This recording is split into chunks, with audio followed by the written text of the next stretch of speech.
over there probably. Oh, thank you. This is nice. Okay, 3, 2, 1. Good evening, everyone. Welcome to the Zion Lutheran Church in Pittsfield, Massachusetts, where we are getting ready to see the Berkshire Theater Critics Awards, also known as the Berkeys. I'm Mark Auerbach from Artspeed TV and Radio at Westfield Community Programming, 89.5 FM WSKB, and our media sponsors at Southwick Community Television and Agawam Media. With me right now is a member of the board of the Berkshire Theater Critics Association and a recent guest on Artspeed, Barbara Waldinger. Hi. Good evening. Hi, good to be here. It's good to see you. You've been on the committee working on this awards ceremony. Tell us something about it. I think it's really tough because we get an email from Peter Bergman who says, okay, it's time to nominate, and he'll give us the categories, and then we've got to go back through all our notes and all our reviews and find everybody that we loved and nominate them. So he doesn't give us names. We find them in our programs, in our reviews, and then we nominate only up to 5 people we can nominate, and that's it. And then when everybody gets theirs in, then very quickly, maybe another 2 weeks, Peter's back again saying, okay, here are the nominations. Now it's time to choose one.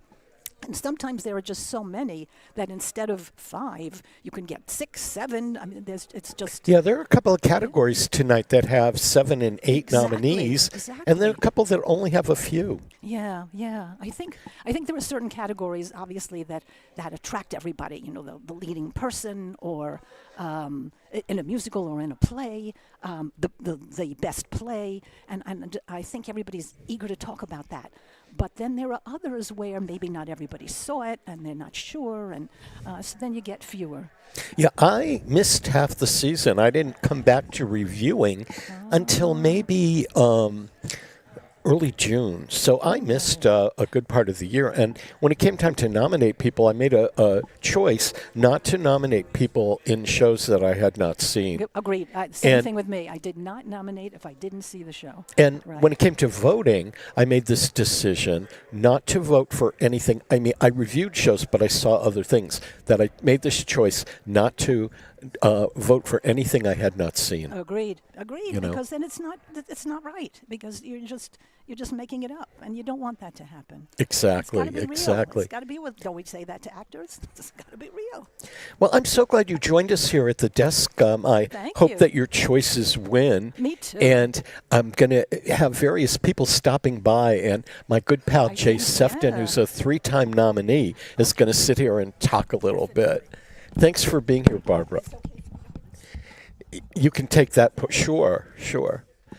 We're going to be joined now by Jay Sefton, who is a 3-time nominee this year for his play Unreconciled, and he's here with his partner Melanie Flynn, and they'll be with us in just a moment. Sit down, put on headsets. This is my good friend Jay Sefton, nominated in 3 categories for his autobiographical drama Unreconciled. It premiered at the Chester Theatre in Chester, Massachusetts, and then went on to performances in Ireland and a brief run in New York City. And currently, Jay is starring in A Moon for the Misbegotten, which is playing at the Majestic Theatre in West Springfield, directed by James Warwick, who's also a nominee tonight for his direction. It is so good to see you, Jay. Oh my gosh, it's great to see you.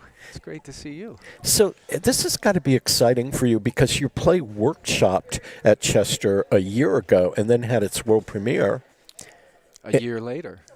And I would assume it has a future beyond where it's been now. There are some irons in the fire, nothing solid yet, but to go from readings in our living room to, being here and being nominated for some stuff, that's pretty cool, and in a relatively short period of time. Yeah. You're starring right now in A Moon for the Misbegotten, which is a 360 from playing Jay Sefton. How is that going? It's going well. It's a big play. It's a meaty play. There are some overlapping themes in Moon for the Misbegotten and Unreconciled, and but I'm having a blast. There's so much to dig into within the script, and you actually asked me a question that has helped unlock a lot of the character. You had asked me, as a therapist, do you ever approach your characters as if, how would you work with them as a therapist? That opened up so much with Jim Tyrone and Moon for the Misbegotten. Because so they're thank you. all the characters in A Moon for the Misbegotten are really messed up people. Yes. Yeah. So if you were their therapist, you'd have a yacht. Yeah, right. There's one character, the brother Mike, who gets out of there pretty quickly. He's the only one that you're like, he might have a future. He might do all right. But, to me, it was very interesting to see the Majestic put on a show like that. They usually do light plays, comedies, musicals, but that's a drama that takes it a step over what we would normally see there. Yeah, I mean, they will do that. Okay, like I know a couple of years ago they did Glass Menagerie, and they'll throw something in from. But yeah, it's a big play to do, and boy, I will say it's also gorgeous to work on that set. And the lightings, James McNamara did the lighting. He did the lighting for Unreconciled, and we're having a great time. It's a good cast, and yeah. What's next for you after A Moon for the Misbegotten? Nothing solid. The holidays and taking some rest, and I bet for you've had a very, very busy year. yeah. I mean, you've done so much work on Unreconciled and other projects. Plus, you are kind enough to be a part of our series, Survivor Stories, which begins airing this Friday at 7 a.m. for the next 8 weeks on Westfield Community Programming, 89.5 FM WSKB, Agawam Media, and Southwood Community Television. Yeah, I'm looking forward to it, and thank you for asking me. The cool thing is, I mean, you are the last person who I'm interviewing as part of that series. And the other programs are just so incredible in terms of people opening up and talking about what catastrophes they went through and how they got through it and survived. You wrote a play about your story. Yeah, well, I mean, your idea is incredible, and I think people want to talk because it's part of the thing about, I know it's not therapy, but what we do is we tell our story, and it starts to change because we frame it differently, and we find different meaning every time we tell it, and so I think what you're doing is amazing. Well, I've got to be honest and say that your story and Mark H. Dole's story inspired me to do the series, along with my own experience. I was really hesitant about talking about what happened to me.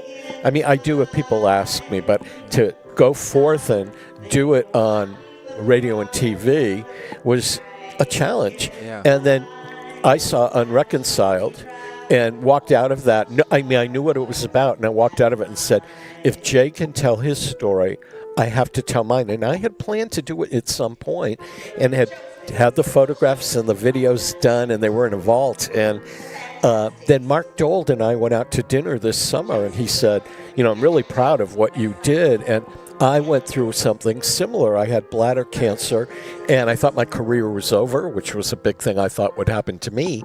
And he said, but I got back on my feet, and I'm a peer mentor at Memorial Sloan Kettering Hospital when I'm not acting.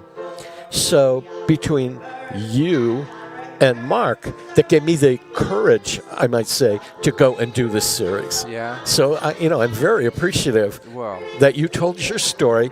I can't imagine my story being told on stage. That was my question. I wanted to ask you if you ever thought about writing it. I've thought about it, writing it, but I certainly wouldn't be the one to get up on stage and do it. Yeah. So I shouldn't say never. It could happen. It could happen. What is it like writing an autobiographical play about yourself, and you've done it in multiple venues? I mean, you did it as a workshop at Chester, and then took it to a couple of other places, and then went back to Chester where you got a full production, right. And then went to Ireland and came to Off-Broadway, and you appeared in all of those. Right. So how did it change for you from that first workshop production to what it is today? Well, that first workshop production was, I was just talking with Sue DeZuria about this. It was filled with all people that I knew, right? So it was like, it's terrifying. The first two were like, jumping off out of an airplane. Out of body experiences, and over the time I've gotten I can take my time a little bit more, and it's not just an adrenaline rush now, which is really nice. So it's taken on, I mean, you're acting a role now as opposed to Yes. reliving it. Yeah, or even just putting the material out there for the first time and being like, my wife Melanie, I'll have Bring me, where is Melanie? she's over. See if you can motion to her to come over. Yeah, do you mind asking her? Yeah. Yeah. I She plays a big role in the huge- play by being huge your role. number one support person. So we should have her on the. All right, cool. So Yeah, writing of the show, it's just me reading it to Melanie and saying, is this worth doing? Does this make sense? yeah. Well, we're going to have a special guest here tonight, and it's Melanie Flynn, who is the spouse of Jay Sefton and his number one supporter on many levels. And I guess you provided all the support for Jay to get this play off the ground in a workshop and then the premiere and taking it on tour and stuff. So are you excited to be here tonight? Oh my goodness, I am over the moon to be here tonight. Very excited. And so what happens if you win all three? Do you get a special dessert tomorrow? Or if you win one of the three, do you get like a drink of choice? Or you get the coffee with the cream? You know? Right, otherwise black coffee or just water tomorrow if nothing good happens tonight. So you've seen the play from the script before it ever got produced, and you're a writer as well. So what was it like for you watching this play progress to the point that it got the workshop and then the other shows and then the premiere and then New York and Ireland? Oh my goodness, it's been a magical journey to watch it go from an idea to some op-eds, and then to and watching it come to life piece by piece in our living room. And so it's just been a magical journey. You're an author, and you quote your day job, but have you ever been involved with somebody who's writing a play before? Writing a play. Yeah, like Jay. My background is in theater, so I Okay. So my background is in acting and theater, so I've been around some playwrights before, but I've never been quite this intimately involved in the development of a play. So no, it's been a really incredible experience to see it happen. And did you notice the changes in it from the workshop through the various performances? Yes, I have. Yes, I have. Yeah, I've definitely seen them.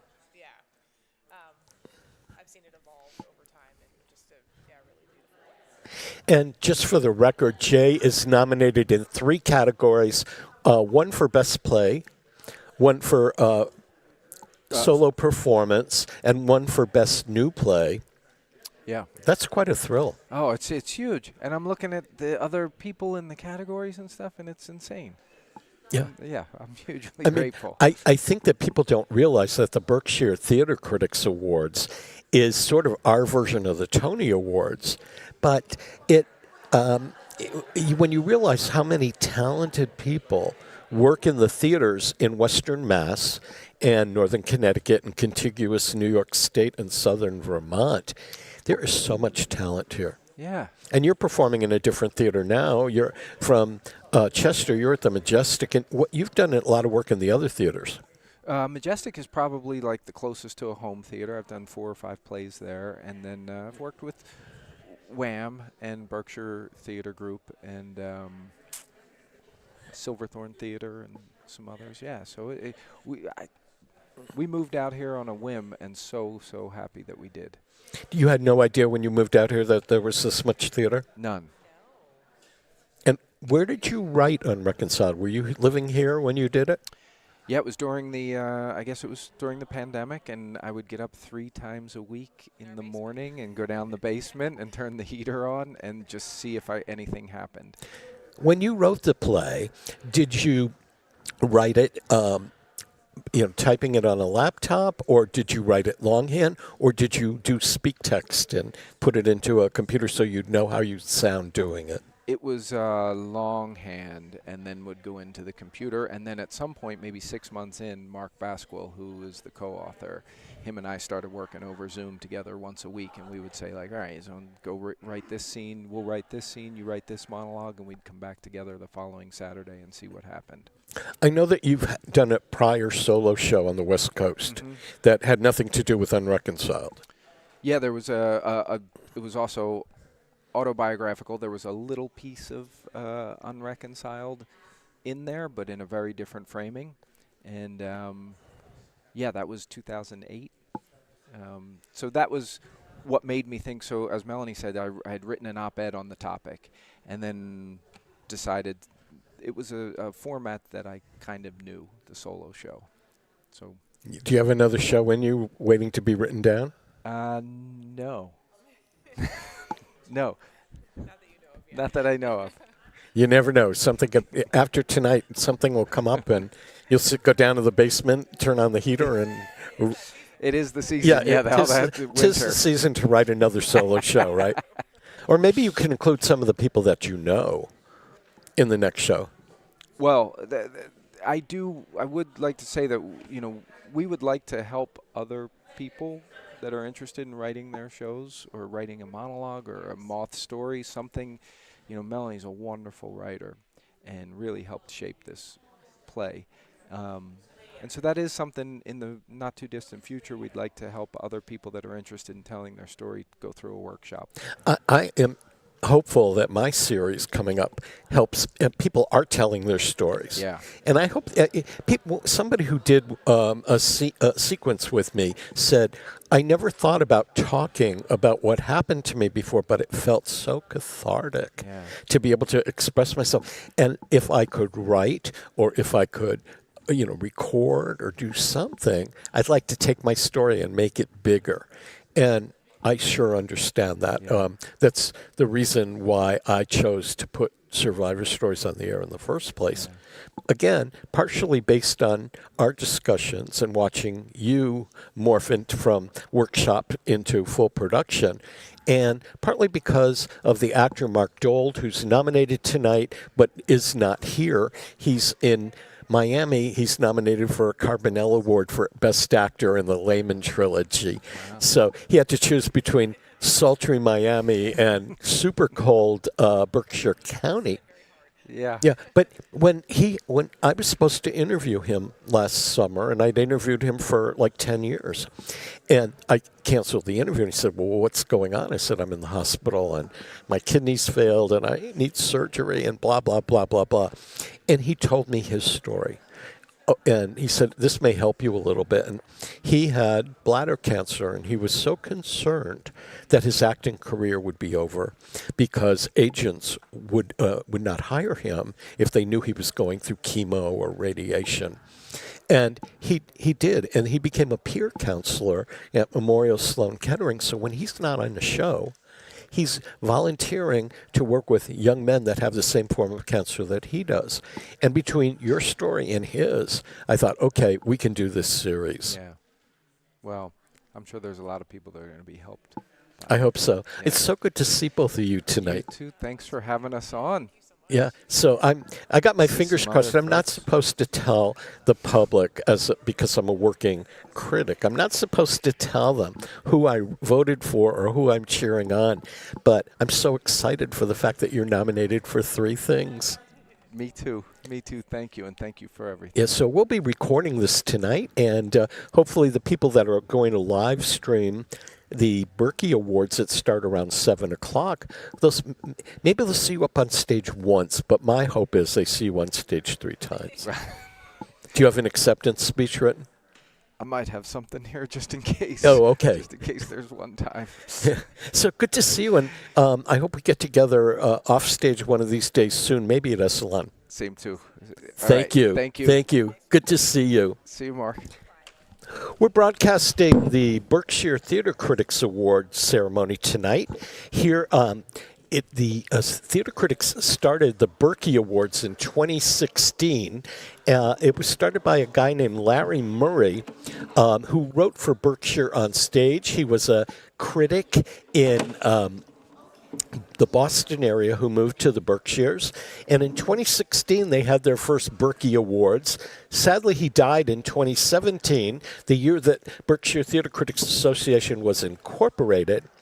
To be eligible for tonight's awards, it is live shows only, not digital, that open between October 1st, 2023 through September 30th of 2024, and the show had to be done within a 50-mile radius from downtown Pittsfield in Berkshire County.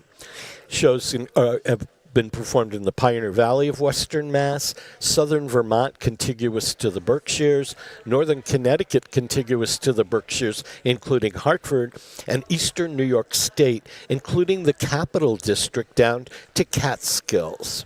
They're eligible to be considered for the 2024 Berkshire Theater Critics Awards. You're watching this program on westfieldtv.org. That's part of Westfield Community Programming, which also does programming for 89.5 FM, WSKB, for Agawam Media, and Southwick Community Television. Our crew tonight includes Peter Coles, who's our chief producer, Ken Stomsky, Dylan Hegarty, Brady LePage, Fallon Mars Bowes, and Sophia Paratis. And I want to thank all of them. Three of the people on the crew are students at Westfield Technical Academy. They're learning the fine art of broadcasting, and they help Westfield Community Programming cover everything from high school concerts to ball games and sports and things like that. Sitting with me now is James Warwick, the director. You can see his work at Majestic right now in A Moon for the Misbegotten, which starred Jay Sefton, who was just here. And you're a nominee tonight for a play at Shakespeare and Company. I am, Mark, yes. A Lee Blessing play called A Body of Water, which was in the summer, June and July, at Shakespeare and Company in Lenox. My 6th production there. And actually, hopefully, next year will be my 7th, but who knows? So you'll go back there, and hopefully you come back to the Majestic. I hope so. I mean, that production of A Moon for the Misbegotten, which runs through the month of November, basically, is really quite a stunning production. Thank you, Mark. Thank you very much. It's a tough play. You know, not everybody has an immediate affinity with Eugene O'Neill. He's came from a very dysfunctional family, and it is very much a personal play about, in this case, his brother, who was an alcoholic, and the problems that his brother brought on the family, on his brother, that's Eugene O'Neill, and the person that actually he really fell in love with. So you've got a love story, what I call a mismatched love story. It's funny. I went to drama school, and I had to read a lot of the O'Neill plays, but this is only the second one that I've ever seen live. The first one was Wilderness, which is his only comedy. But I was very surprised that Majestic Theater, which is known primarily for doing comedies and musicals and lighter drama, would take on A Moon for the Misbegotten, which is a very, very difficult play to do. I agree. And kudos to them. I saw 2 productions before the season, as the season opened.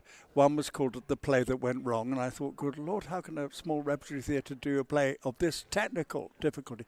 And then I saw Sheer Madness, which was one of the funniest things I think I've ever seen. And I was in rehearsal already for Moon for the Misbegotten. And the extraordinary thing about the Majestic is that it's the same audience go from Sheer Madness to see Eugene O'Neill's Moon for the Misbegotten, which I think is fantastic. It Bringing is, new and people in. you know, the idea that people subscribe to any of our theaters. I mean, Barrington Stage does plays and dramas, comedy, and musical. Shakespeare and Company goes in between doing Shakespeare and contemporary work. Berkshire Theatre Group does a mix of things, and the idea that audiences that subscribe will accept and devour different forms of the theater is wonderful. It is. It is. I actually came with my friend Sue Zura, who plays Josie in Moon for the Misbegotten. Well, can you motion to her to come sit down with us? I certainly can. I mean, what a performance. What a performance. Come and sit next to Mark. Yeah. So we have here Sue Zura, who plays the role of Josie Hogan in A Moon for the Misbegotten at the Majestic Theater. And it's not eligible this year because it opened after the deadline, but it certainly is eligible for the Berkey Awards next year. Ooh. And maybe you guys will get nominated. Maybe. That would be fun, but I'm telling you, it's just fun to be here now and see it all happen. And I'm so glad to be here tonight with our friend Jay Sefton being nominated 3 times. Yeah, I am so thrilled for Jay. Mm-hmm. You know, I'm not supposed to, even though I only voted for the things I saw this summer, which wasn't a lot, but I'm not supposed to express who I want to win in any category. But Jay is a pal, and I'm so glad to see him nominated 3 times. And when I saw Moon for the Misbegotten, I said to him before rehearsal started, I said, "You're a licensed therapist. If the Hogan family came to you for therapy," I said, "with those characters, you'd be able to buy a yacht at this point because they are all the most messed up people in the world. But the play is absolutely wonderful." It's a dream. I mean, it's really just been a dream. It's the most. Oh, I don't really have the words to work with James. As a director, has been an unbelievable gift, and to have a scene partner. I knew at the Majestic you're like the number 2 in the associate artistic director. Associate producing director. And I knew you directed. I did not know that you acted. Yeah, I started as an actor. I have not been on stage since before the pandemic. And primarily because I did start this job. I don't know, what is it? It's 2023. So in 2020, I started this job, or 21. And I'm so busy being the associate producer that I haven't been able to, but it's my favorite part. Did you know the play before you auditioned or decided to do it? Yes. Yeah, I had never seen a production. I had seen, clips of the Colleen Dewhurst, Jason Robards video, and I had read it when I was in college, and my mentor, whose name was also Josie, loved it and had sort of famously played that role in Memphis, and so I knew of it, but I was kind of blown away that it all happened. Danny just really wanted to do it. He wanted me to do it, and I was beyond happy. Yeah, I was excited to see it. I studied O'Neill in theater when I was in college and had to read most of the plays because we had a very tough theater historian teaching at Yale, and he made us read 3 or 4 plays a day. And the only play I'd ever seen was Our Wilderness. And so I was really excited about it. I was kind of shocked that the Majestic would choose to do it because it's not part of the typical Majestic fare. And I wondered how the audiences would react. I mean, as I watched them I went on a Sunday matinee, and it was the regulars that go on Sunday afternoon. And I thought, how many of them are going to make it through this intense drama? But they seemed to be paying attention, and they seemed to appreciate it, which astounded me because usually they go for the comedies and the musicals. Well, I'll say a couple things. First off, this is absolutely a Danny choice for a play. This is Danny's favorite kind of thing. He loves O'Neill. And if you look back, we did A Long Day's Journey into Night a number of years ago, and so there is some history, but you're not wrong. recently we've been more into the lighter fare. But what I'll also say is yesterday's matinee crowd went cuckoo. I mean, they were up on their feet. They were there the whole time. There was a gentleman in the front, in the front row, just saying "thank you" as we were bowing. They're really connecting and enjoying it. So what's next at the Majestic after Moon for the Misbegotten? Home for the holidays.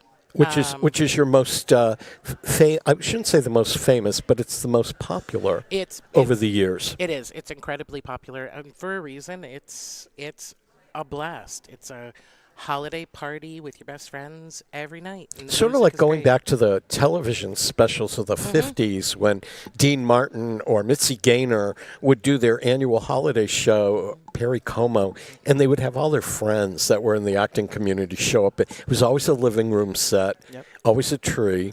There's always a keyboard guy or a pianist, and people would get up and sing what they liked. Yes. Yeah, and I think that was the original inspiration for the show. So yeah, that happens, and then in the next season slot we have a play called Incident at Our Lady of Perpetual Help by Katie Forget, and it's funny family stuff. It's good. Yeah, and what's next for you? Are you going to go back on stage again? Surely at some point. The next thing I do is I direct Waitress in the final slot of the season. And James, what are you doing now that Moon for the Misbegotten is open? Twiddling my thumbs and hoping that somebody offers me another job. That's the same for, if I may say, probably over 50 years. As an actor and a director, I've been very fortunate, never done anything else, and I've always thought, well, this is it. This is the end. Goodbye. Thank you. It's been lovely. But I don't know what I'm doing next, Mark, except that I've got a couple of new plays that I'm looking at, and actually probably will workshop one of them quite soon. But I love new plays. I love working on new plays with playwrights that I either know and are well known, or people who have just started to come up. There's a very good group here called Berkshire Voices, which has a playwrights circle where we do readings, and I've directed quite a few, and Matt Penn actually was one of the founder members, and Jim Frangione. So they're both here. I'd heard that they would be at some point. So you're going to get a little time off, and you get a little time off. Yeah. And I would think after doing Moon for the Misbegotten, you deserve a vacation. Well, that sounds good. In theory. I think there are how many performances? 21 more to go? We're halfway through. We're So, halfway through. Yeah, 20 performances. Yeah. Yeah.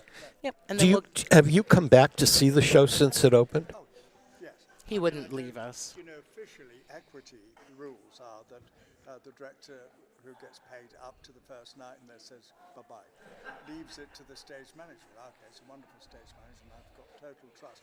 But it's not that I go back to correct the improvements or anything the actors make, but it's more to see how they have evolved in the story and their characters and the relationship.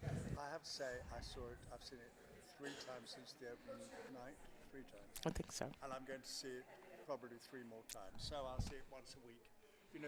But it's grown immeasurably. It's quite astonishing. I'm so proud of it. Really. But that's what good theater is as the actors get more comfortable with the roles and you find the nuances and all of that. We could take a fast commercial break to say that you're watching this from Westfield Community Programming on westfieldtv.org.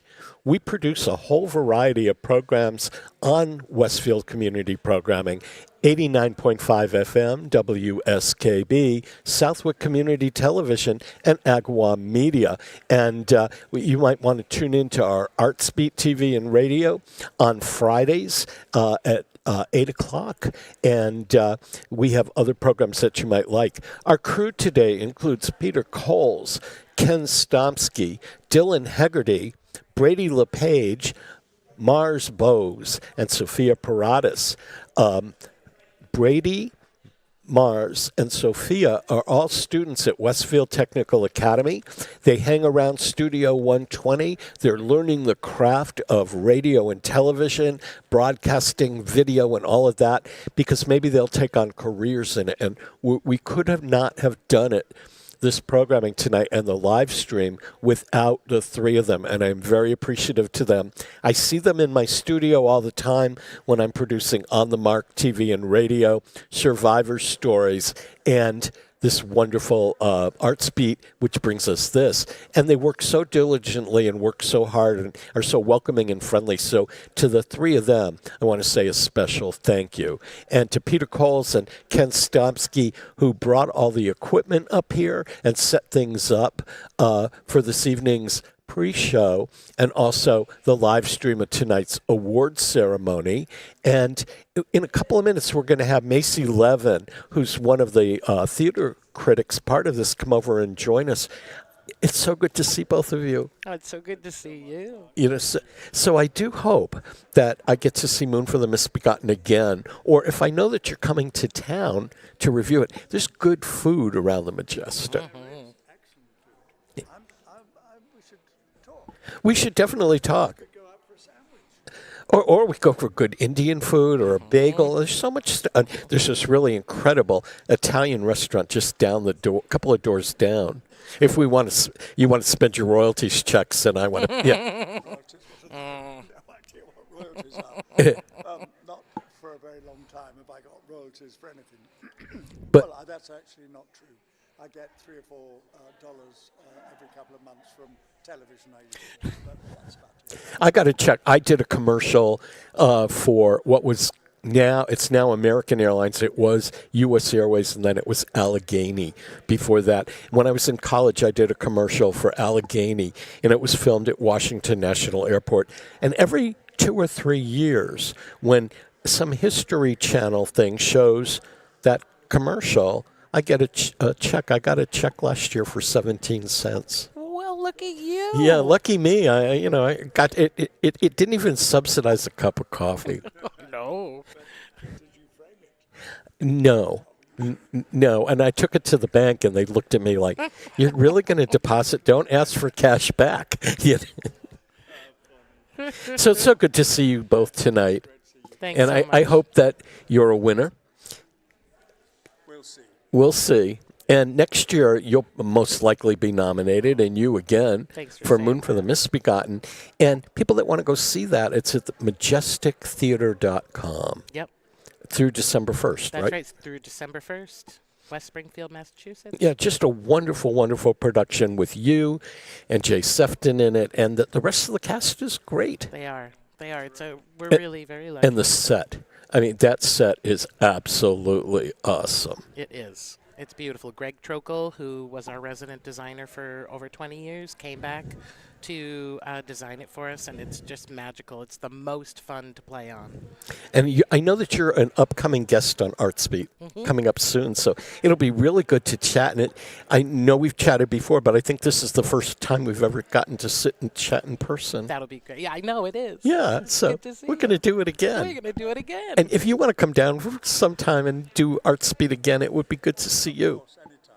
Okay, James Warwick, a nominee tonight. Sue DeJour is starring in A Moon for the Misbegotten at the Majestic Theater. We're going to take a short break here, and we'll have other guests that are arriving and part of this evening's program to come sit and chat with us before the award ceremony starts at 7 o'clock. You're watching us on westfieldtv.org, and we thank you for watching and saluting all these wonderful creative people that are a part of our theater community in the Pioneer Valley, the Berkshires, contiguous Connecticut, Vermont, and New York State. And you can find out more about what's going on in the theater in our area when you watch Artsbeat TV and radio every Friday on Westfield Community Programming at 8 o'clock. Peter Coles is our engineer tonight. We'll take a break, and we'll be back in just a moment.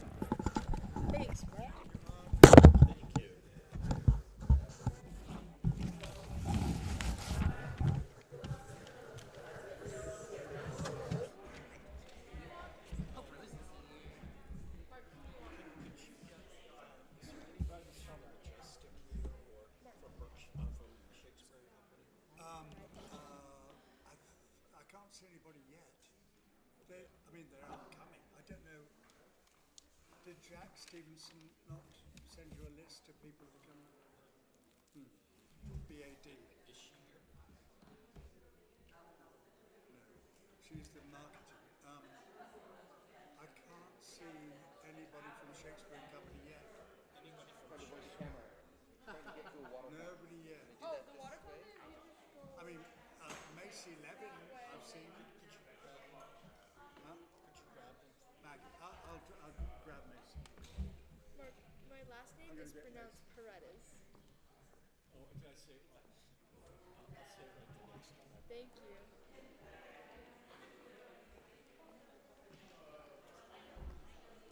We're rounding up some more people. I'm going to continue after a short break.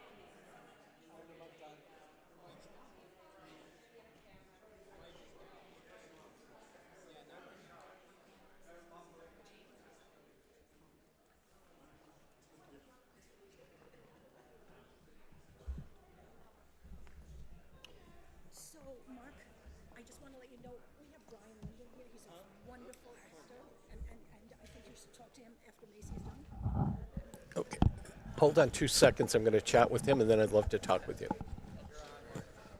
Put your headsets on. We're chatting with Macy Levin, who's a member of the Berkshire Theater Critics Association, and they are the people that are putting on these Berkey Awards. Macy has been involved in the Berkshire Theater Critics Association since its Founding in 2016, yes. And where do your reviews appear? Berkshire on Stage. Initially, it was the Berkshire Record, and then the Lakeview Journal, and then Curtain Up. But I've been with Berkshire on Stage since 2015, actually. And approximately how many of the shows nominated tonight have you seen? Good Lord. 15, 20, 25, and there's someplace.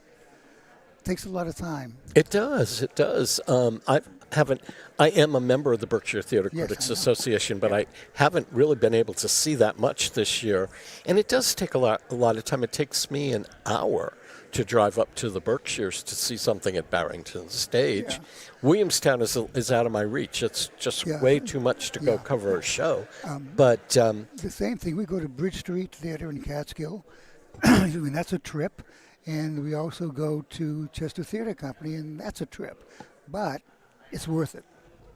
so, if somebody were watching this tonight, what would you tell them about the theater in our area? I think personally, it is one of the most robust theater experiences you can have at the variety of theaters we have. I have to, not that I have to, I want to agree with you, and I do. Yeah, I find being up here, I'm from Long Island, and we had some theaters, but of course Manhattan was right there. But what goes on up here in the Berkshires feels so much more comfortable than what goes on in the city. I think we have a strong theater community here where people work together and that they are all in support of everybody else. And I find that to be a vital aspect to the nature of the theater experience up here. Do you have any favorites you're voting for tonight, or are you going to keep that secret? I'm keeping that secret.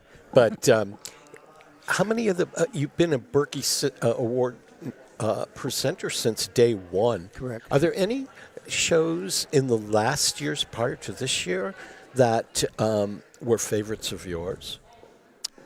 Well, again, I like small theater stuff. I just talked with Jay Sefton, who did Unreconciled at Chester. I love their work, actually. The work at Bridge Street, they did Last Menagerie, an amazing production. Uncle Vanya, another amazing production. I see some of the stuff up, in the Berks. I'm based down in Connecticut, actually. And I go to the Sharon Playhouse, I review there. In fact, I've worked there. And they do some interesting stuff. They do some very big musicals and pretty much an American classic play per year, as does Bridge Street. At Barrington, Forgiveness, I found to be really an interesting piece of work. Definitely. Yeah. For me, I thought that Primary Trust, Yes. Unreconciled, Yep. and Next to Normal, 2 plays at Barrington, 1 play at Chester, were just extraordinary theater. Yeah.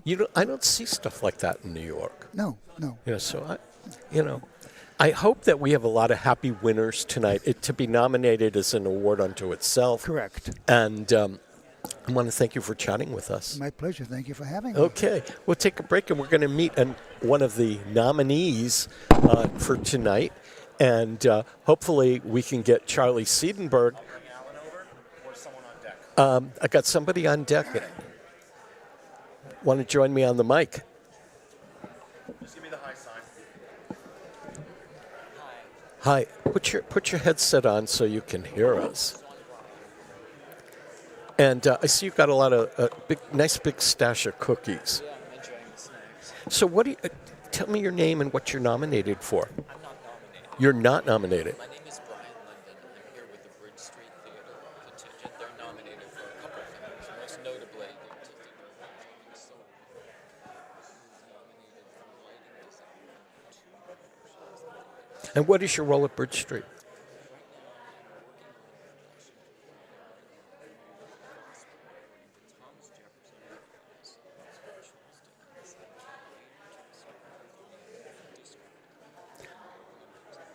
Are you playing all 3? No, I'm only playing Jefferson. Have you been to the Berkeys before?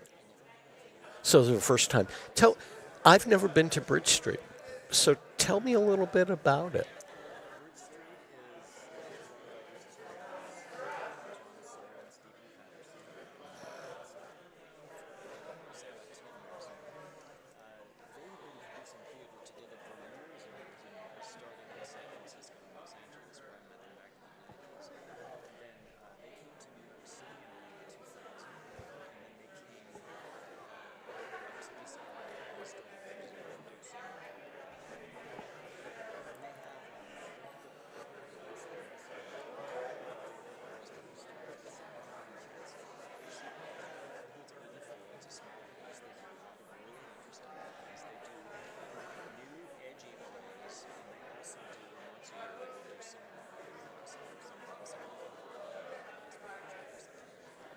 And how far is it from Pittsfield, for example? I see Bridge Street nominated, and I've seen them. I've been to several of these Berkshire Theater Critics Awards, and they've won. And they're very highly regarded. I've just never been. So when does your show run?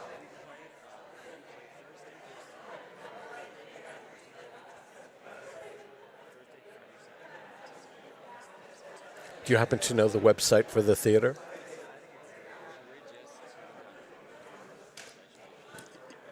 Yeah, because people should want to learn more about it.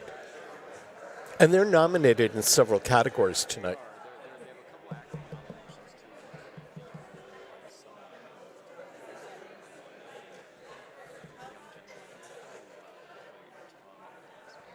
And how often do you get to do work there? I have worked there once before, immediately before the pandemic in the fall of 2019, which I guess was 5 years ago, and I did a play there called Better, which was a new play. I've never been to. The play we're doing tonight, or the play that we're about to do, the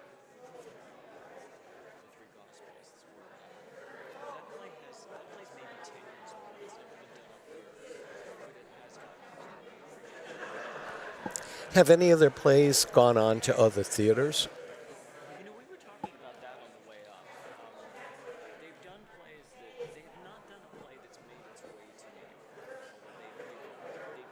They've almost managed to do that, but they never quite have. Bridge Street Theater is at bridge-st.org.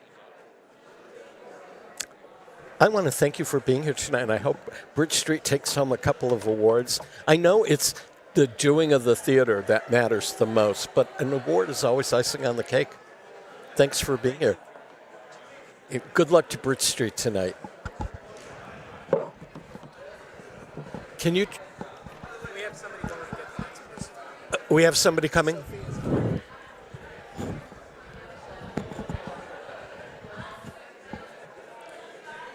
We're here tonight at a pre-show of the Berkshire Theater Critics Awards. The halls are filling up with actors, directors, creative types, designers, and a whole group of people that are nominees and friends of the nominees. The Berkshire Theater Critic Awards will be live streamed at 7 p.m. Eastern Time right here on westfieldtv.org. I want to thank the people that makes this possible. Peter Coles is our producer, along with Ken Stomsky, Dylan Hegarty, and Brady, Mars, and Sophia, who are students at Westfield Technical Academy, the last three that is. And at Westfield Community Programming, we produce ArtSpeak TV and radio on Fridays, and a whole variety of other kinds of programming that you can watch on Westfield Community Programming, listen to on 89.5 FM WSKB, or on their partners at Agawa Media or Southwick Community Television. And all of our programming is archived on YouTube under WSKB Community Radio. This program will be archived on Westfield Community Programming on YouTube if you want to share it with your friends, along with the entire Berkshire Theater Critics Awards. We're going to round up some other people to chat with us before the show starts, and we'll be back in just a second. Hi, Mark. How are you? Good to see you. Want to sit and chat?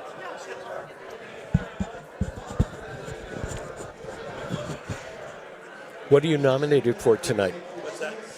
Put a headset on. What are you nominated for tonight? Well, so Great Barrington Public Theater has 7 nominations. We have 3 of them are a co-production we did with Shakespeare and Company of my play Flight of the Monarch. I forgot to introduce you, Jim Franchione from Great Barrington Public Theater. Yeah, and so we've got the first play we did this year was called Dog People, a brand new world premiere that Lee Strimbeck wrote. So that play is nominated in the Best New Play category. In the second production, Survival of the Unfit, that the director Matthew Penn was nominated, and the supporting actress Sarah Keyes was nominated for that. And then our final show was a cabaret called Night at the Speakeasy, and our performer Janelle Sando was nominated for that. And then the 3 nominations for production, Best New Play, and Alan and the lead actor for Flight of the Monarch.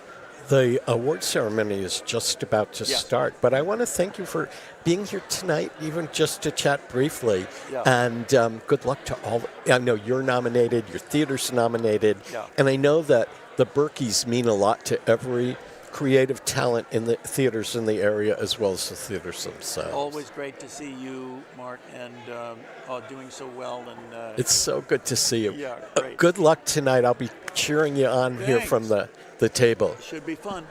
Okay, we're going to take a quick break, and then we will be back as the Berkshire Theater Critics Awards begin. We will be live streaming this on westfieldtv.org. And as the program goes on, if there are any breaks, we will chip in.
scarf guy. I always wear a scarf. That started at Oldcastle Theatre in Bennington, and it spread to Dorset and Weston and other theaters. And I just became known as Scarf Guy. So in tribute to Oldcastle, which has unfortunately disappeared now, I always wear a scarf to the theater. I don't usually wear a tie, by the way. That's for tonight. And that's for you, because I respect all of you too much not to be dressed properly. But I have to warn you, the suit I'm wearing, I purchased when I was 60 pounds heavier. Periodically, you'll see me do this because my suspenders keep coming down, and I don't want to end up with my pants around my knees. It's not a sight you'll enjoy. I guarantee you. For those of you who don't know me, you'll see my name on the front cover of the program. I am not Macy Levin. This is Macy Levin.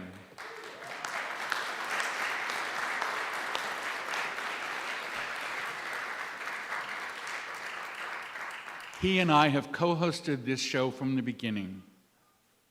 The first year, we dressed alike. We wore jeans and tuxedo jackets and shirts and ties, and we haven't dressed alike since. But because we haven't, and because this is the 8th time we've done this in 9 years, I would like him to look a little bit more like me than he does currently. So, I purchased 2 scarves.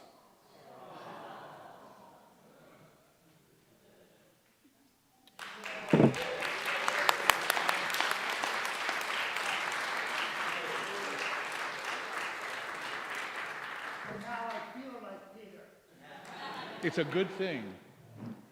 And now, I feel a lot better. I feel like we're really here and we're really doing this. This is the 6th time we've done this show here at the Zion Lutheran Church in Pittsfield. They have been wonderful to us, and I need to warn you all that there is construction going on, so the only bathrooms are the 2 in the hallway here. Try not to stay in there too long, because somebody else may need one. There are refreshments available, cookies and water. Feel free to get them at any time. We will have a short intermission about halfway through the program, and you can do whatever you'd like then for about 6 minutes. But we're going to open the show very differently. I'm going to introduce to you Paula Kaplan-Reese. Paula is a critic. She is a board member at the Berkshire Theatre Critics Association, and she is an actress. That is a picture of her acting. She was in the Ghent Playhouse's All My Sons, playing the lead, and she was damn good, which I hate to say about a fellow critic. But she is going to do something for you that we have not done in a long while. She has prepared a special opening number for you. So here is Paula Kaplan-Reese. Oh,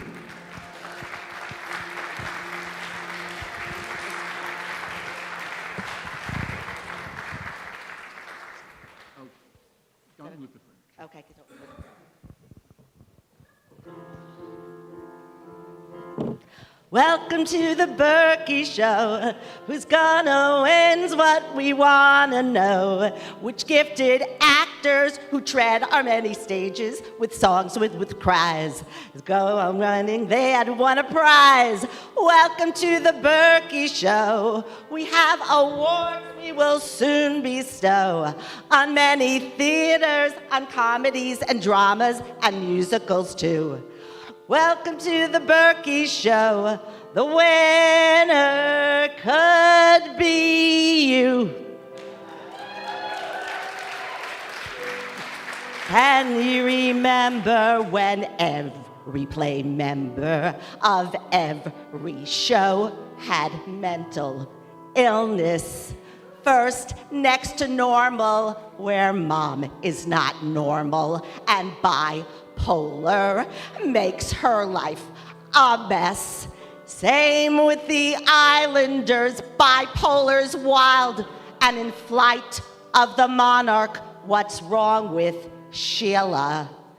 This is the season, it seems, for some reason. When you're on a jet and you're flying to see your fiance who has not just one girl but three, that's Boeing, a true comedy against Unreconciled, which I didn't quite see, nor the play that goes wrong, nor true art, but believe me, I know they were great. These are the nominees for this year's Berkeys. I missed Uncle Vanya, Anton Chekhov's famous play. Kind of tragic, kind of fun. Yes, I know I saw that one. And the Glass Menagerie. Both plays at Drid Street and seen by me.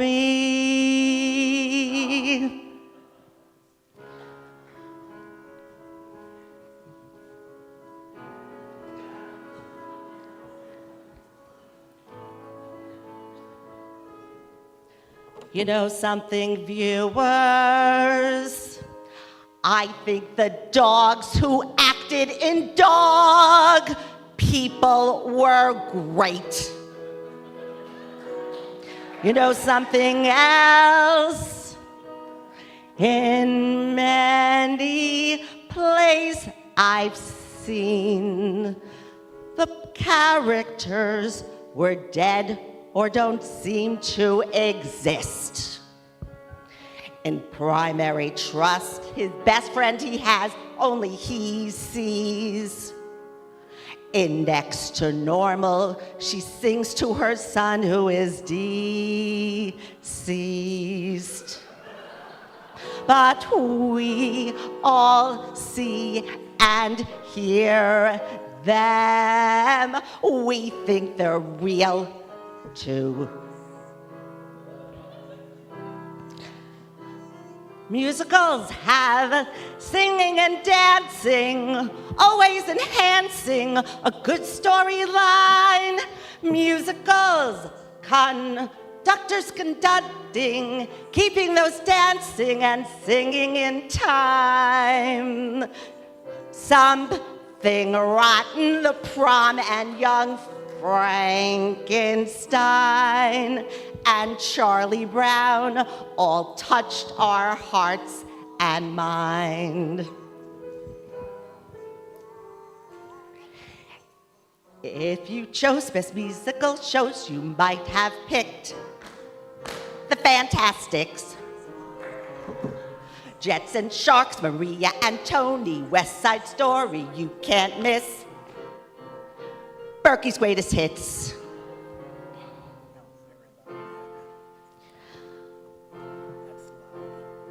All my sons, I was in a play called All My Sons.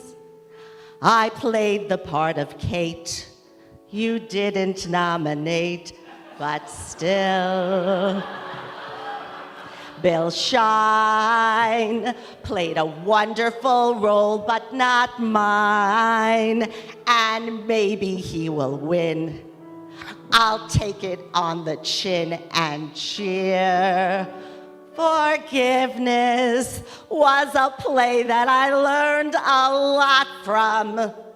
Perhaps I could give him a pardon and survive as unfit till I win one. Go to the other song.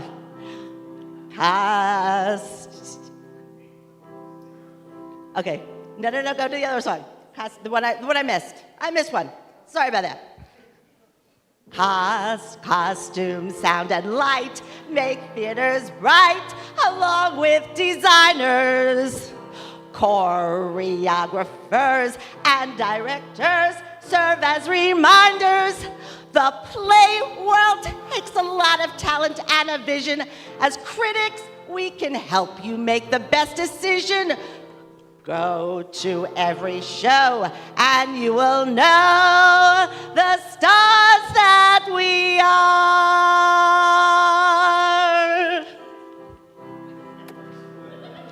treat the whole world like your playground. You'll be dashing like a greyhound in the audience or performing for a crowd. As I shoot off all my pistols and perform like Billy Crystal, I tell all the nominees you should be proud. There is no denying the theater's never dying. It's filled with endless stories, music plus. We will keep on going with performances we're showing, and the Berkshire shore that the night belongs to. No denying the night belongs to. Yes, we're sure that the night belongs to us.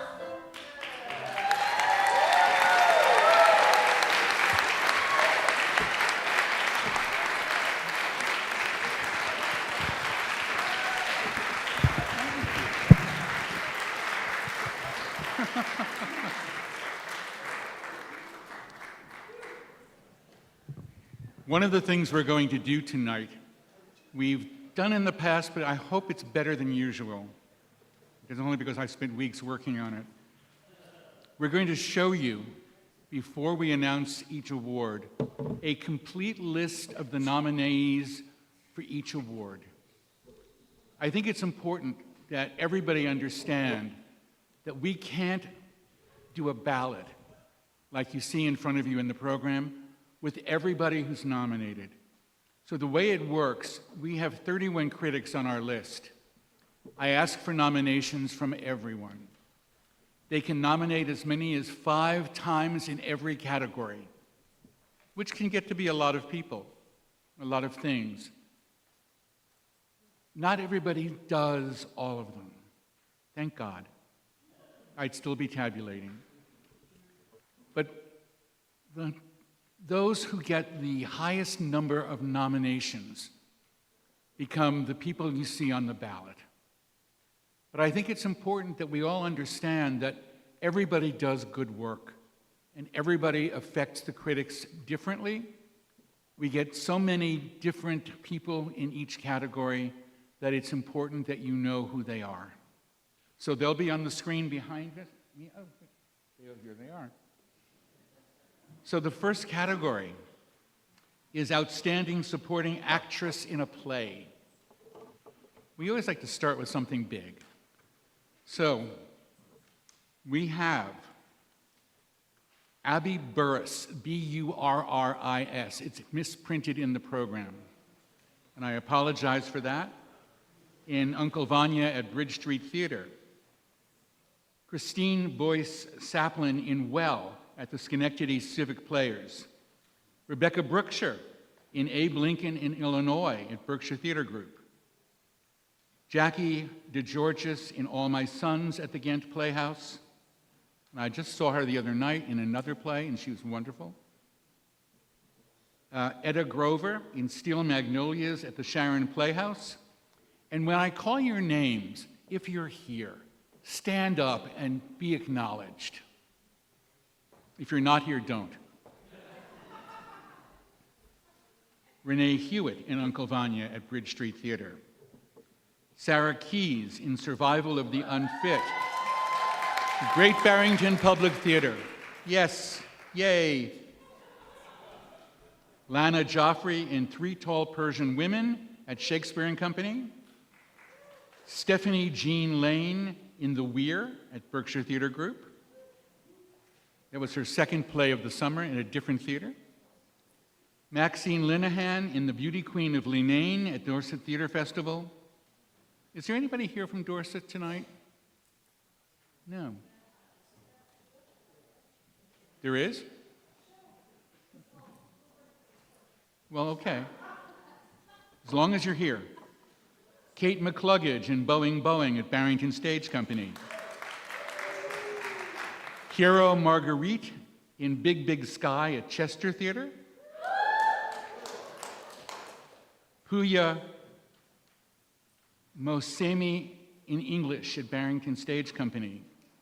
Valerie Mudek in Amor and Psyche at the Living Room Theater in Vermont. Hillary Ward in Primary Trust, Barrington Stage Company. And Peggy Farr Wilson in Forgiveness at Barrington Stage.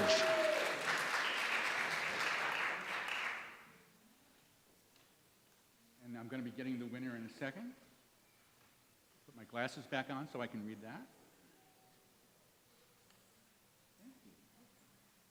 The winner is Kate McCluggage in Boeing Boeing.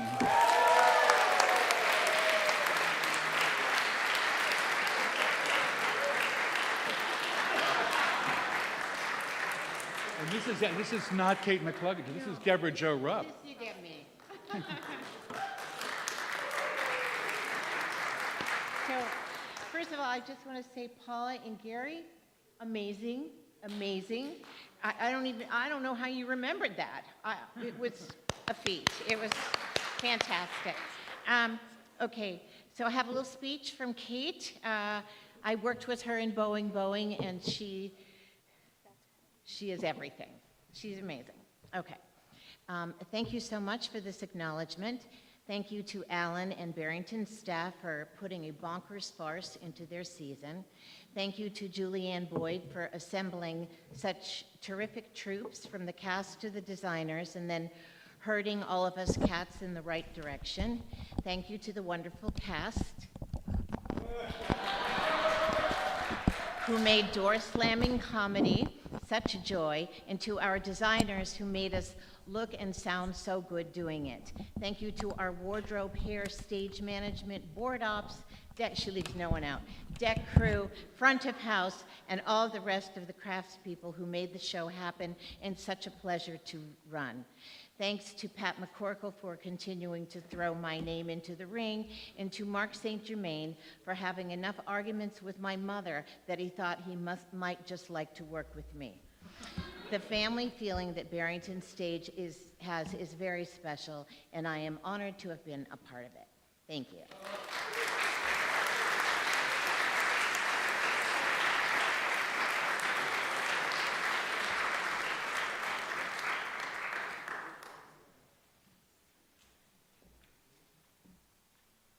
The Outstanding Supporting Actor in a Play, Joey Collins in The Weir at Berkshire Theater Group, Brandon Dial, Lincoln No. 1 in Abe Lincoln, Illinois at Berkshire Theater Group.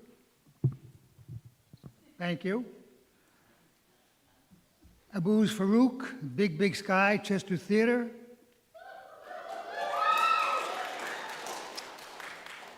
Eamon Fitzgerald Doherty, the Beauty Queen of Leanne at Dorset Theater Festival. Kyle Hayden, Primary Trust, Barrington Stage. Eamon Martin, Uncle Vanya, Bridge Street Theater. David Mason, go ahead. David Mason, the Beauty Queen of Leanne, Dorset Theater Festival. Tony Pallone, Osage County, Schenectady Civic Players. Bill Shine, All My Sons, Kent Playhouse. And Russell Spurberg, The Glass Menagerie at Bridge Street Theater.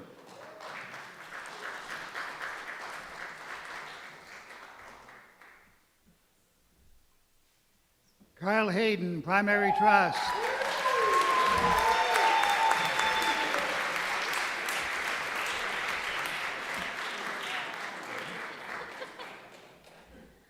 Okay, I'm not Kyle Hayden, but I was very lucky to work with him on this show. I'm Maura O'Sullivan from Barrington Stage.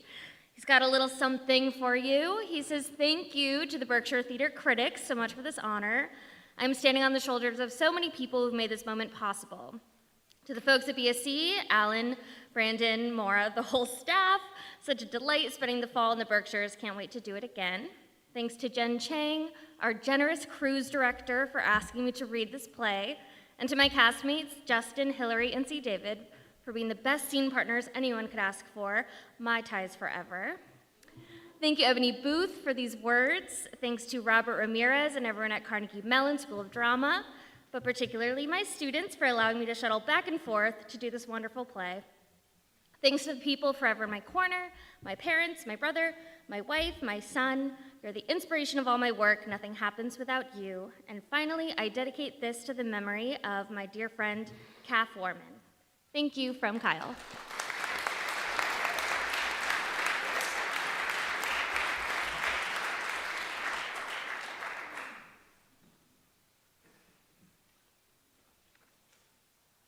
Our next category is for scenic design of a play or a musical. This is one of those very difficult categories. There are so many things to possibly nominate, and I have 2 pages of them. So here goes. And again, if you're here, please stand up and be acknowledged. Mike Billings for Young Frankenstein at Berkshire Theatre Group. Patrick Brennan for Flight of the Monarch at Shakespeare and Company, a co-production with Great Barrington Public Theatre. Wilson Chin and Nick Husong for Next to Normal at Barrington Stage Company. Peter Colau for The Play That Goes Wrong at the Majestic Theatre. Fabulous set. Stephen Dobey for Faust at Berkshire Opera Festival. Travis George for Will's Sacrifice at Chester Theatre. Marcia Ginsburg, who I worked with years ago, for A Tender Thing at Barrington Stage Company. Juliana Haubrich, or Juliana von Haubrich sometimes, for Survival of the Unfit at Great Barrington Public Theatre. Barb Newberty for The Squirrels at Harbinger Theatre, Sand Lake Center for the Arts. Alson Pajutar, I guess, for English at Barrington Stage Company. Randall Parsons for The Weir at Berkshire Theatre Group. Next slide. Okay, good. Thank you. Brian Prather for Seared at the Rep in Albany. Fabulous set. Ryu Rukuchan for All My Sons at Hartford Stage. Christopher Robinson for Beautiful at the Rep. Christian Robinson, which is not the same as Christopher Robinson, for Boeing at Barrington Stage Company. Jenny Sinat for August Osage County at the Schenectady Civic Theater. John Soule for The Glass Menagerie at Bridge Street Theater.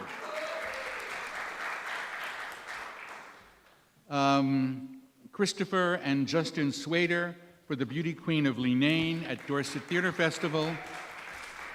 And Christina Tedesco for The Islanders at Shakespeare and Company. And the winner is on its way.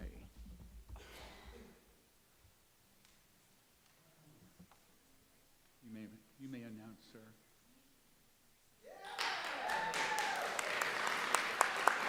Christopher and Justin Swader, Beauty Queen of Leenane at Dorset Theatre.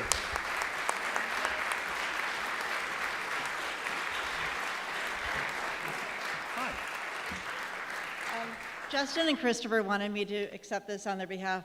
They designed my show at Dorset, and they wanted to thank the theater critics and Dorset Theatre and their cast and crew. Thank you.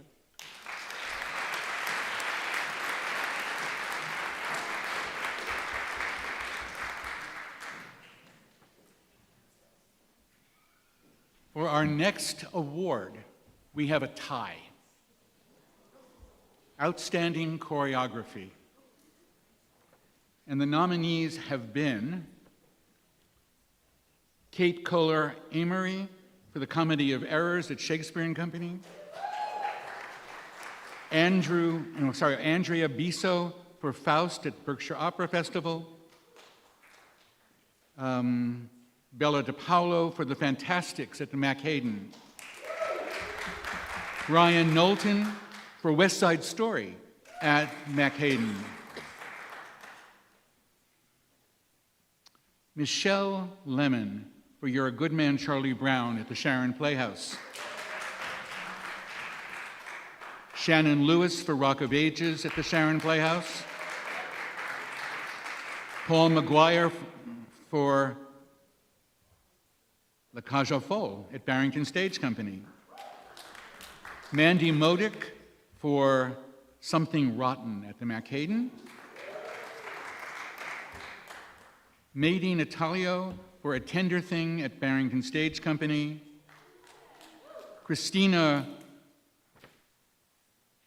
Risov for The Prom at the Sharon Playhouse.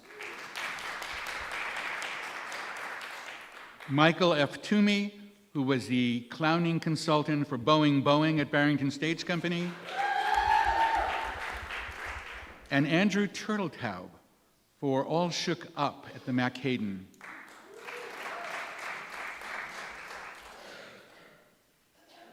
And here comes the first of two awards. Paul McGill for La Cage aux Folles.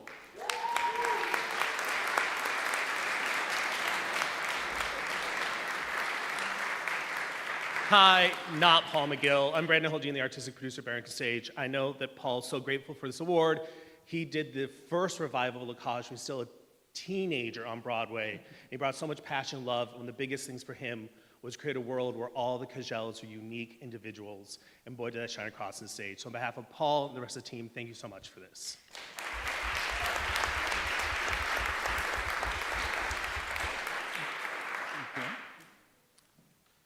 And our second winner tonight in the choreography category is Mandy Modick for Something Rotten.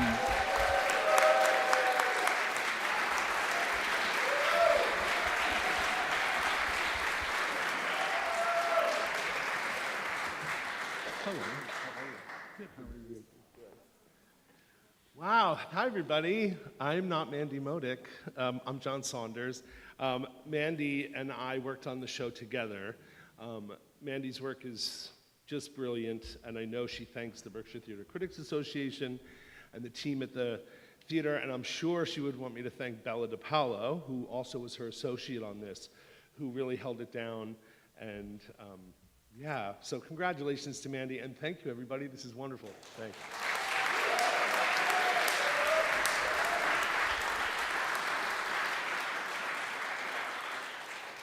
Well, while we're in the musical category, we're going to look at Outstanding Director of a Musical. And oh my God, we have a tie. We have a lot of possibilities, starting with David Alpert for All Shook Up at the Mac-Hayden, Carl Andrus for The Prom at Sharon Playhouse, Mike Donahue for La Cage aux Folles at Barrington Stage, Hunter Foster, remember him? And Rock of Ages, Sharon Playhouse. Brian Knowlton for West Side Story at the Mac-Hayden. Jonathan Loy for Gounod's Faust at Berkshire Opera Festival. Maggie Mancinelli Cahill, who won last year, for Beautiful, the Carole King musical at the Rep. Jerry McIntyre for Young Frankenstein at Berkshire Theatre Group. Julia Murray for You're a Good Man, Charlie Brown at the Sharon Playhouse. Alan Paul for Next to Normal at Barrington Stage Company. John Saunders for The Fantastics at the Mac-Hayden. And oh my God, John Saunders for Something Rotten.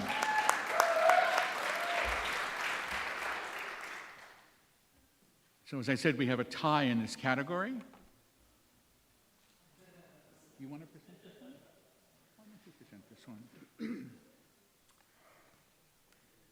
For Alan Paul, Next to Normal, Barrington Stage.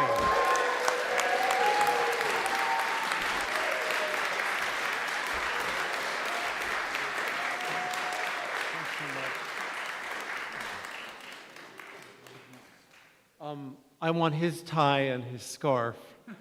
And Paula, you're fabulous. I just want to say that I've been here 2 years, and it's such a wonderful thing to be a part of this community.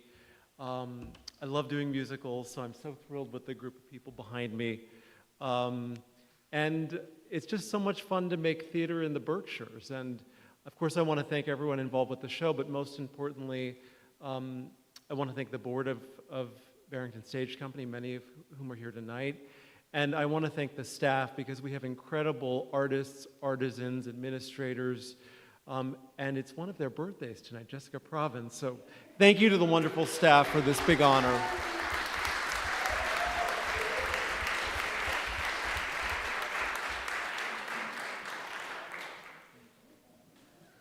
Aha. Well, well, well. The second winner in the Director of a Musical category is, for The Fantastics, John Saunders.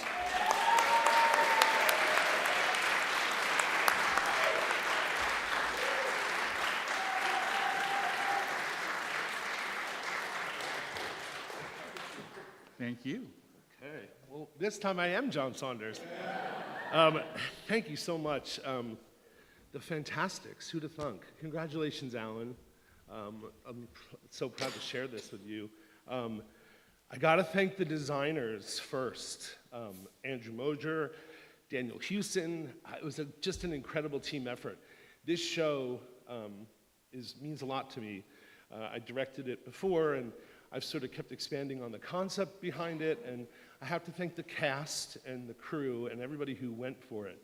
Because I did kind of give it a little take, and some purists were kind of mad at me, but I'm glad we went for it, and I'm glad people received it so well. I want to thank everybody at the MAC, especially our volunteers, our box office people, our staff. Yeah, we'll just keep pushing that boulder up the hill. Thanks, everybody. Thank you.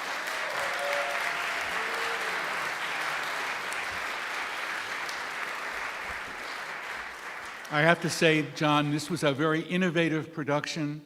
It gave us a different look at the Fantastics, and I think that's one of the reasons people were so excited about it and voted for you. So congratulations. Our next category is an interesting one, outstanding costume design. What would a show be if we all wore our own clothes? Oh my God. I'd be in a suit that's 40 pounds too heavy for me, pulling up my suspenders and hoping my pants don't fall down. So thank God for costume designers. Nominated this year were Barbara Arundalo for Young Frankenstein at Berkshire Theater Group, Anne Lynn Dauber for All My Sons at Hartford Stage, Kathleen DeAngelis for Rock of Ages at the Sharon Playhouse, Cynthia Flynn for Amor and Psyche at the Living Room Theater, Kasodi Jarvis, The Squirrels at Harbinger at Sand Lake Center for the Arts, Howard Svi Kaplan for Beautiful, the Carole King musical at the Rep, Govan Lobauer for The Comedy of Errors at Shakespeare and Company, Dawn McKay for The Play That Goes Wrong at the Majestic Theater. Give me a little moment on this one. Rodrigo Munoz and Benjamin Weigel for La Cage aux Folles at Barrington Stage. Danielle Preston for Primary Trust at Barrington Stage. Ricky Reynolds for A Tender Thing at Barrington Stage. Amanda Roberge for Abe Lincoln in Illinois at the Berkshire Theater Group. Brooke Stanton for Gounod's Faust at the Berkshire Opera Festival. And Sarah Jean Tosetti for Boeing Boeing at Barrington Stage. And guess what, folks? We have a tie. I'll take the first one, you take the second one. I'll take the second one. You better. Okay. And the first of our two winners is Govan Lobauer for The Comedy of Errors.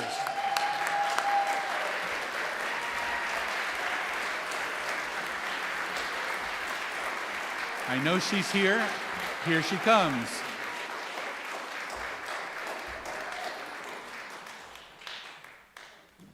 Govan, this is yours. And thank you. I don't usually do this. I work behind the scenes. It's much better than this. So I have my crib sheet. Thank you to the Critics Association for this. This is a true honor. Thank you. Peter, thank you.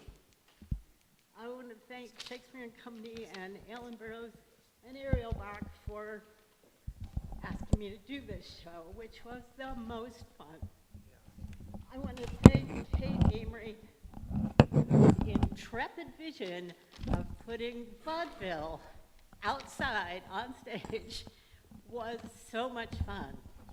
She put together a wonderful design team who were terrific, and I have to thank the intrepid, slightly wacky, talented cast for their actually wonderful input into this show. They were so much fun to work with.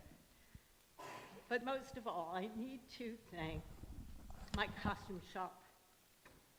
These are amazing people. Christina Beam, my design assistant, Michelle Hathaway, the costume shop manager, and an amazing group of, let's see, creative, skilled, determined, and devoted professional costume technicians and artists who have always been there for me, and I could not do what I do without them. This is for them.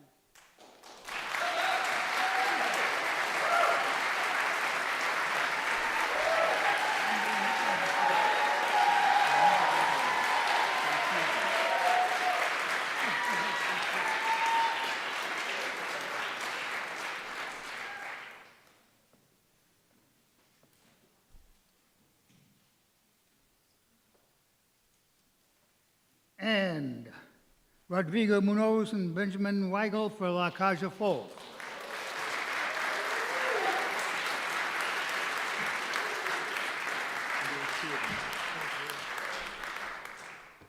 Obviously, they're not here tonight, but I want to thank Rodrigo and Ben for the sheer amount of costumes that we had. I have enough glitter and sequins for 5 seasons coming up, so just you're safe. This is from Benjamin. Benjamin would like to first thank Rodrigo for bringing him in and trusting him with the design of La Cage, Mike Donahue and Paul McGill for their brilliant vision and support that made this project a joy to work on artistically.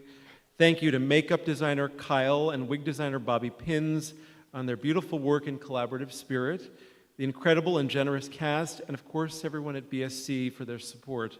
A very heartfelt thank you to the costume shop, amazing costume shop, by the way, who perform miracles literally every day, particularly costume director Matt Torbett and design assistant Corey Cochran, who worked far beyond reasonable expectation to make this show happen. That's correct. Benjamin would lastly like to thank his partner, Blake. So thank you all.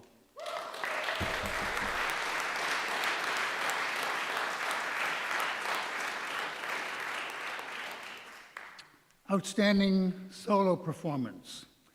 Felicia Carniga becoming Dr. Roth, Dr. Ruth. Felice Curry, Sandra. Lena Kaminsky, 2.5-minute ride at Hartford Stage. Elizabeth Ward Land, Moon Dance at McHayden. Kelly McAndrew, Sidekick at Dorset Theatre Festival. Jane L. Farias Sando, Night at the Cabaret, Great Barrington Public Theatre. And Jay Sefton, Unreconciled, Chester Theatre.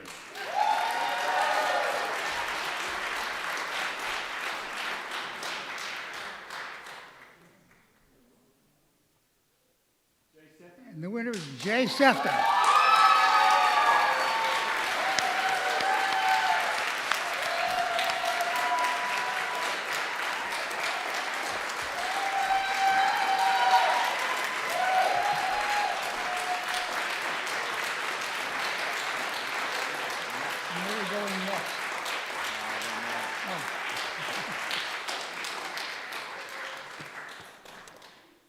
Thanks very much. Thanks to the Berkshire Theater Critics Association for coming and seeing the show and getting other people to come out and see it. I've got my cheat sheet too. It's a solo show, but it's a huge community of people that I'm so grateful for. There are a lot of thanks and to go around, and James Barry and Tara Franklin are at the top of that list. it's a big ask to have a solo show about clergy abuse to come be in a season and on their stage. So I really thank them and everybody at Chester Theater, the board, for saying yes to that.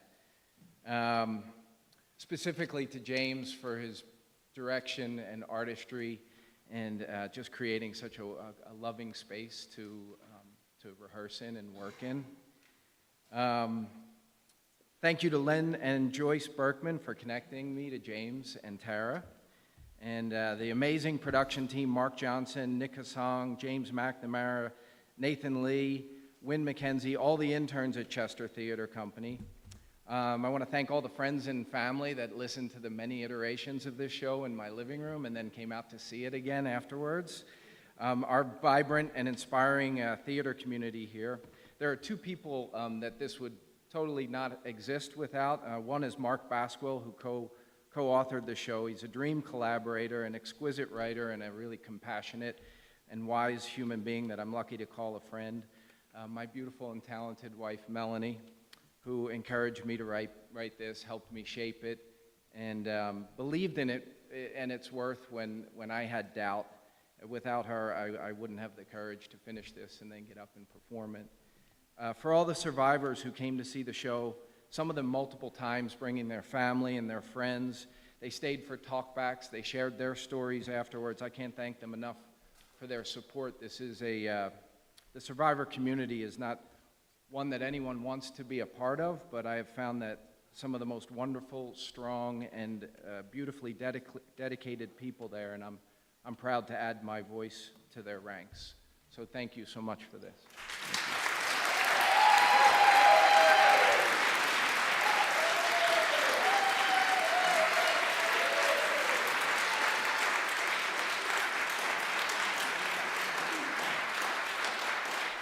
It's wonderful to hear about so many people putting together a one-person show. It's not like you just stood up one day and said, okay, I'm going to say all these words. It really does take a team. It takes a circus, basically, to pull together all these different aspects of things.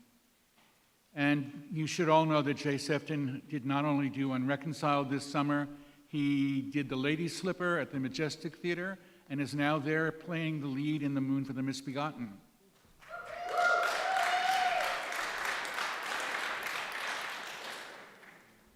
Our next category is Outstanding Supporting Actress in a Musical. If you think it's hard being Outstanding Supporting Actress in a play, it's harder in a musical. The various people nominated for this role were LaDonna Burns for Rock of Ages at Sharon Playhouse, Vianne Cox for Young Frankenstein at Berkshire Theater. And there'll be more about Vianne Cox in a while, because I like talking about Vianne Cox. Madison McBride for Next to Normal at Barrington Stage. Hannah Jane Moore for The Prom at Sharon Playhouse. Sophie Nassiri Morvilla for The Prom at Sharon Playhouse. Michelle Ragusa for La Cage aux Folles at Barrington Stage. Savannah Stevenson for The Prom at Sharon Playhouse. That seems to be a show that only has supporting roles. Alina Waters for Young Frankenstein at Berkshire Theater Group. And Monica Wemmett for Sister Act at the McHayden Theater.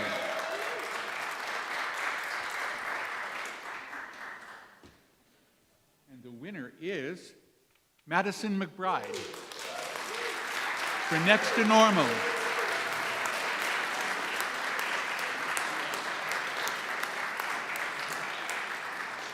It's okay. Congrats to all the nominees and my dear friend Vianne Cox, who's also nominated, who I love. Madison can't be here tonight because she's in the off-Broadway show Teeth, but when she came to audition for the musical, she was so fantastic. And it's so difficult to play a teenager going through what she played, and I think she's absolutely fantastic, and it's an honor to accept this on her behalf.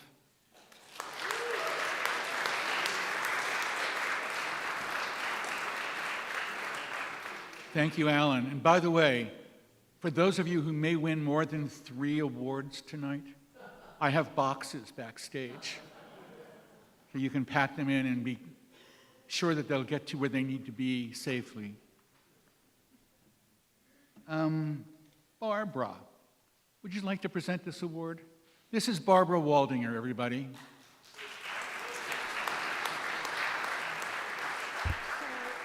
You want me to read this Yeah. rather than this? Yeah. Okay. So I guess you've figured out that we're reading a lot more names than you've seen in your programs. Lighting designers can enhance a production in so many ways, setting the mood and tone of a scene, helping to tell the story by highlighting certain characters, directing the audience's gaze, symbolizing various emotions, creating the illusion of time passing.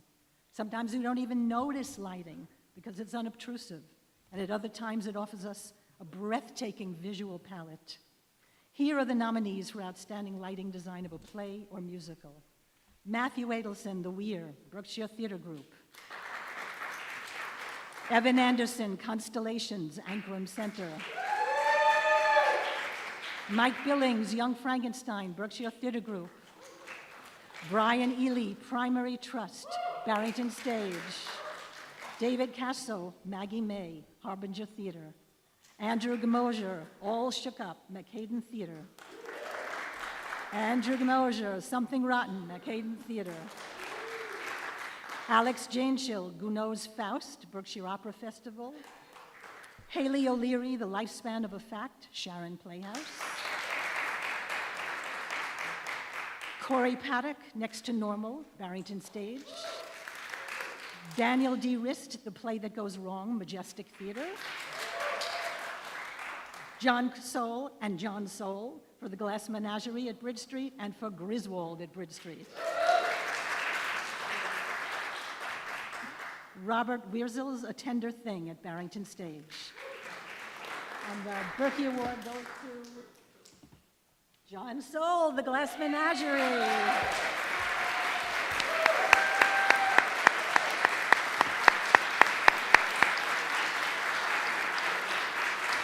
Congratulations, John. So we had 2 chances at this show.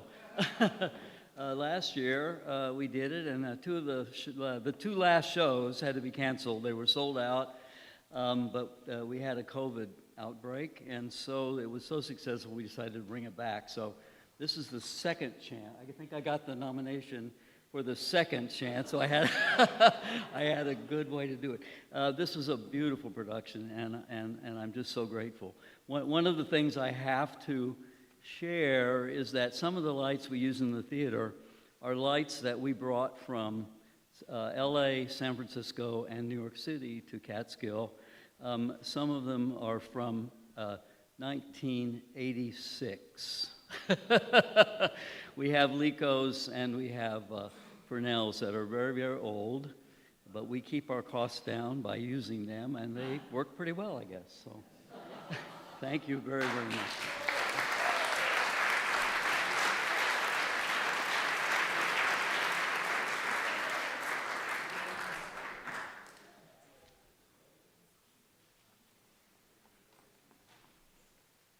Well, we're moving forward to Outstanding Supporting Actor in a Musical. The nominees we received over the course of our program in October were Jacob Atkins for All Shook Up at the McHayden, Sean Bell for Young Frankenstein at Berkshire Theater Group, Gabe Bellew for The Fantastics at the McHayden,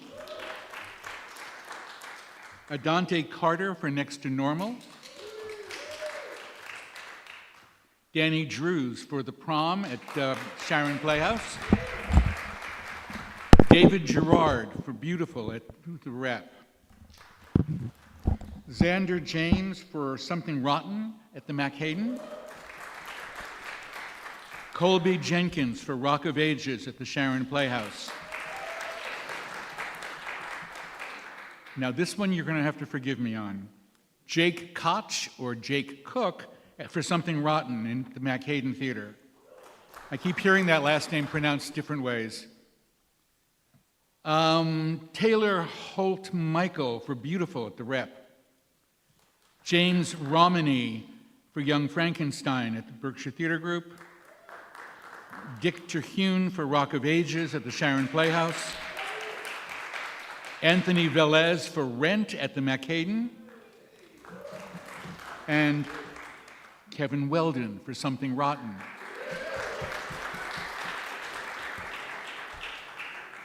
And the winner is Adante Carter.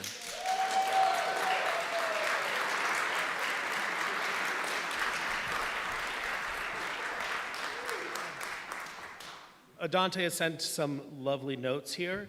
Let me not mess it up. If you're hearing this speech, let me tell you, if I was here in person, I'd be a stuttering mess because, wow, I'm truly honored. Maybe it's better I'm not here so someone can say coherent things for me. I've never been referred to as coherent. Earlier this summer, I was terrified to embark on this process, almost to a point where I backed out. However, the immense support and encouragement from the wonderful Crave team to tackle Gabe filled the tank enough to get me to the Boyd Quinson. Thank you, Alan, Eamon, Angela, and Jacob. Forever grateful for our dynamic, dreamy cast, our dedicated creative team, our backstage team who worked tirelessly, and our support systems who made this project unforgettable. I dearly miss Next to Normal. Because of this show, for the first time in a long time, I can say that I'm proud of myself. I am talented, and I have some power back from my inner saboteur. I am alive. Thank you.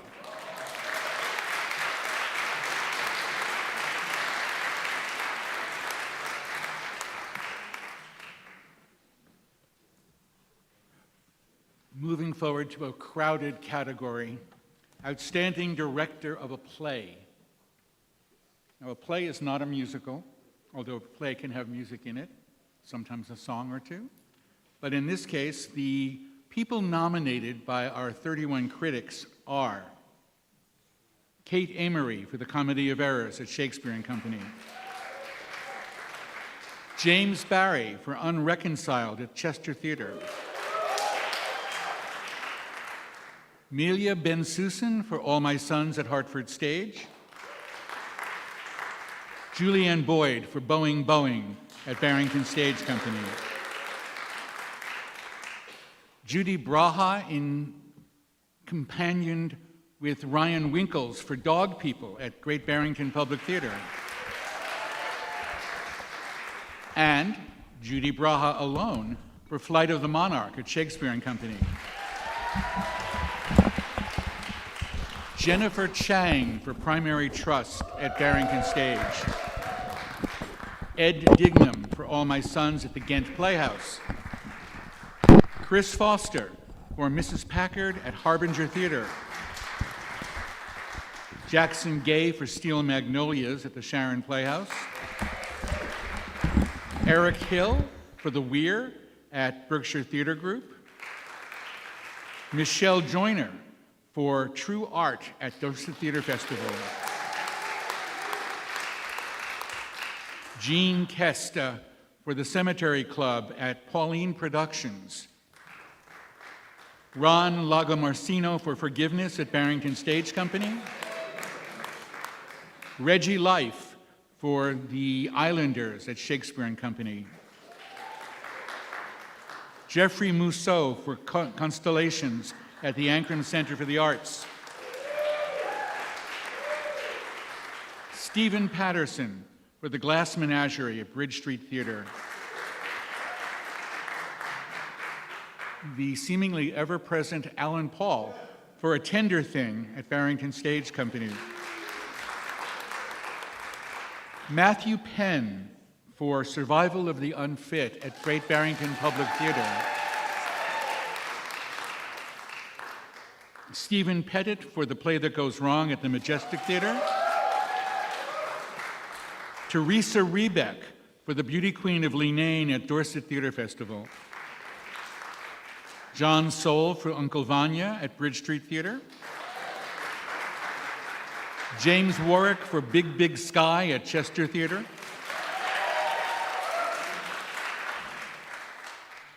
Oh my goodness, and James Warwick for A Body of Water at Shakespeare and Company. and Randolyn Zinn for Amor and Psyche at the Living Room Theater. This was truly an A to Z category. Oh, and the winner is, I forgot about the winner. No, I didn't. Jennifer Chang for Primary Trust.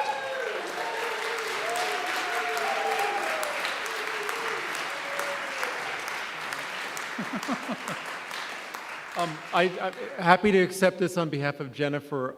It's a very personal thing to choose the directors that come to your theater because as a director, you feel you know what they do or don't do.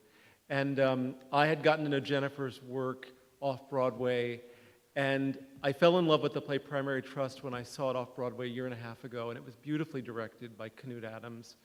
And it's a deceptively difficult play. It's so simple, but the tone is so easy to get wrong. And I was so thrilled with what Jennifer did. She did beautiful, beautiful work on the play. And I was thrilled that her direction made it look really easy, which it wasn't, and that the play never is. The play touched a lot of people. So I'm thrilled for Jennifer and for the team of people that she assembled, including Maura O'Sullivan, who's the associate director. And thank you so much.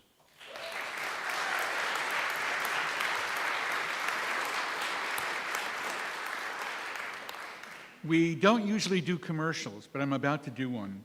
Or I'm not, but I'm going to introduce you to a fellow critic and a man who created Harbinger Theater, a name you've heard several times tonight, Patrick White, who would like to talk about an event that's coming up. And here's Patrick. Hello. I've been a Berkshire Theater Critic Associate for 5 years now.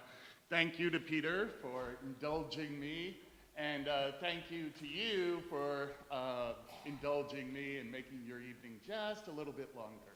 I am a reviewer with Nippertown, and I'm a co-founder with Harbinger.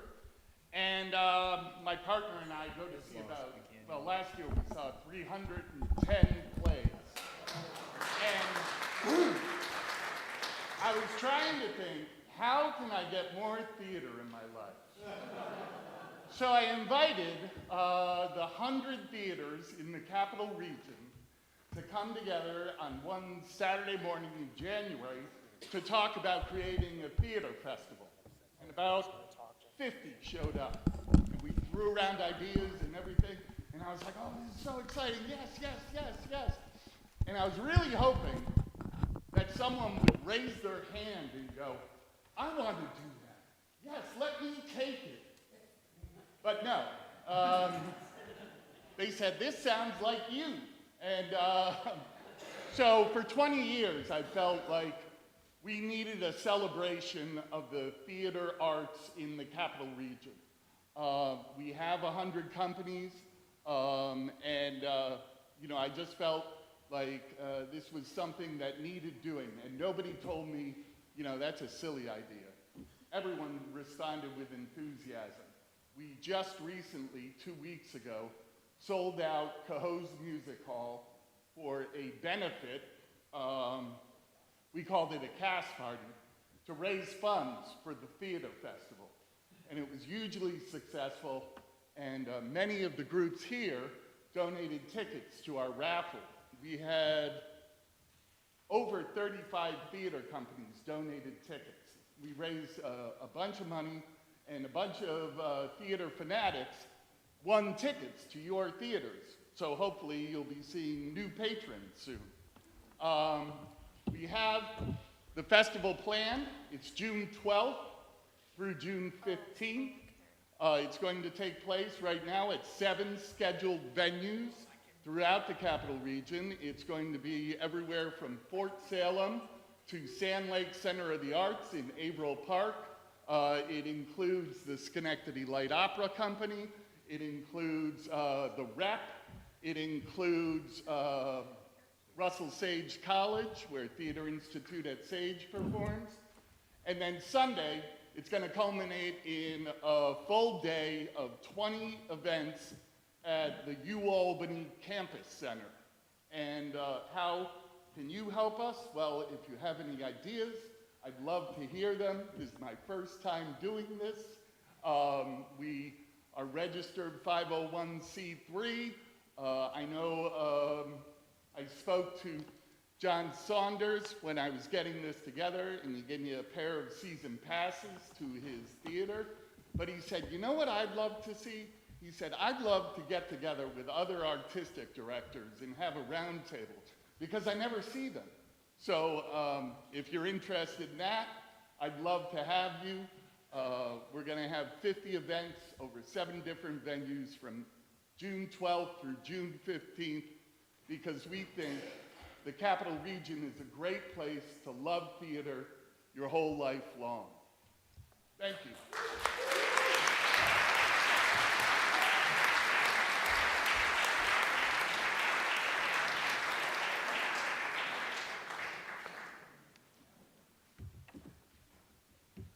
Our next award is another tie.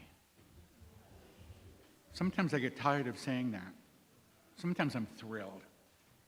It's for outstanding sound design.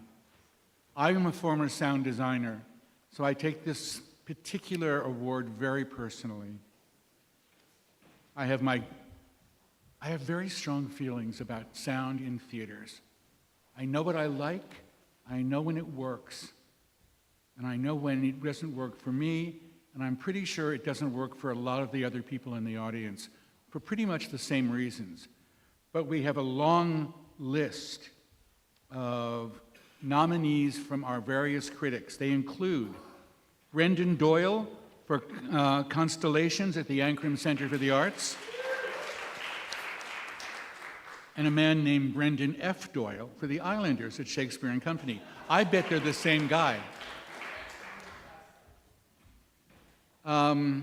Joshua Horowitz for Maggie May at Harbinger Theater. Scott Killian for The Weir at Berkshire Theater Group. Sean McGinley for West Side Story at Haven Theater. Fabian Obispo for A Tender Thing at Barrington Stage Company. Let's see. Jane Shaw for True Art at Dorset Theater Festival. Joanne Lynn Staub for Young Frankenstein at Berkshire Theater Group. Graham Stone for Rock of Ages at the Sharon Playhouse. And Graham Stone for The Prom at Sharon Playhouse. Ken Travis for Next to Normal at Barrington Stage Company. And forgive me for this one. Sinan Refik Zagar for Sidekicked at the Dorset Theater Festival. And Salvador Zamora for Primary Trust at Barrington Stage. And the winner is...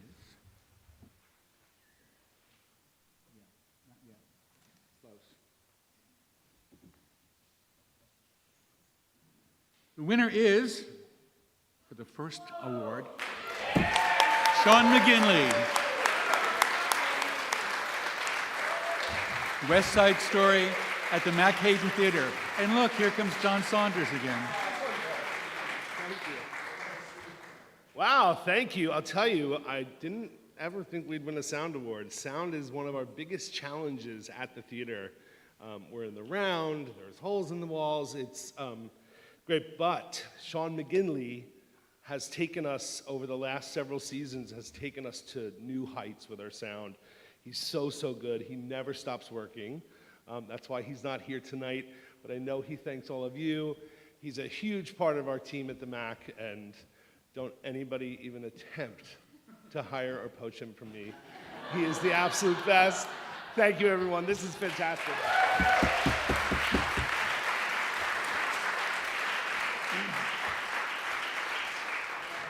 And there's a second winner.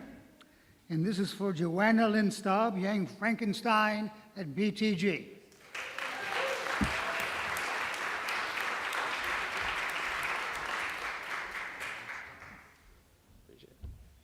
So those who don't know me, I'm Vladimir Zeleny. I'm a corporate and sponsor giving director for BTG. I'm board president for Berkshire Lyric. Thank you to the Critics Association for bringing us all together in this wonderful community that I've been born and raised in. Congratulations and thank you to you all as well. Young Frankenstein was, Kate really thought we needed a palate cleanser socially. We were taking on a lot of challenges down at the Unicorn with some pretty heavy shows. So I'm glad to see some recognition for Young Frankenstein. Thanks to Jerry Mack and the whole cast and creative team. It was a lot of fun. It was a lot of work. And then they had to take it to 2 other theaters. So they had to make the whole thing modular and travelable. And we kept them working for months and months and months. But so are all of we, and thanks for this. We'll get it along tour.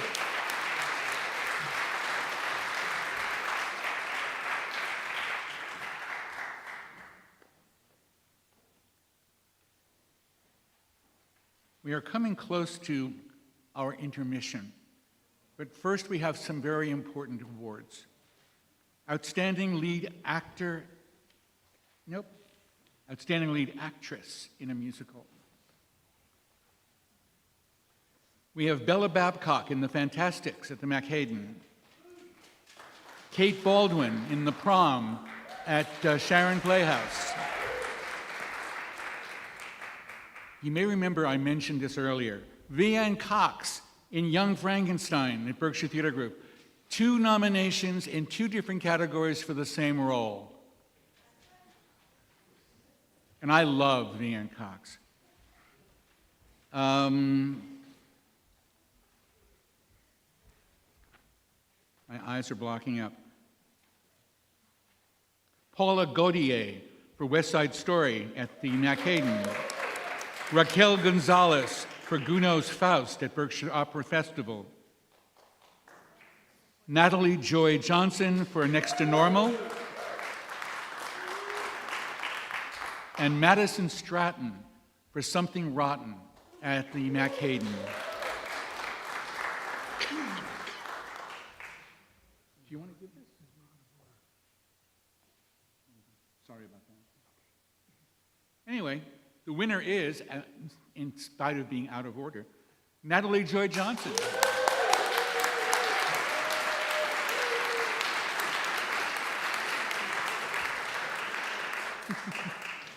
If Vianne Cox can get nominated twice, I mean, come on, respect. Natalie Joy Johnson is so interesting because she has been in everything on Broadway forever and never played a leading role since Sweeney Todd in college, she told me. And she was the second banana in Lempicka, which I loved, and I went back to see it a second time thinking that I'd put her in the show, and I just fell in love with her. And when I was in the bathtub today, she sent me her speech on my phone. I have something like Campari and a bath, so it was my great privilege and honor, and she was really badly behaved during the whole process. I loved working with her every minute. She's the saltiest person ever. So I wish I could say what she wanted me to say, but privilege and honor to play Diana alongside our incredible cast and team, to get back to play that role and to come back to the Berkshires and to Barrington Stage, where she was in a show maybe 10 years ago, was a blessing and an experience I will treasure always. Thanks to me and everyone at Barrington Stage for making it possible. Thanks to the Berkshire Theater Critics Association for recognizing our beautiful production. Just in case, fingers crossed, she wrote. So.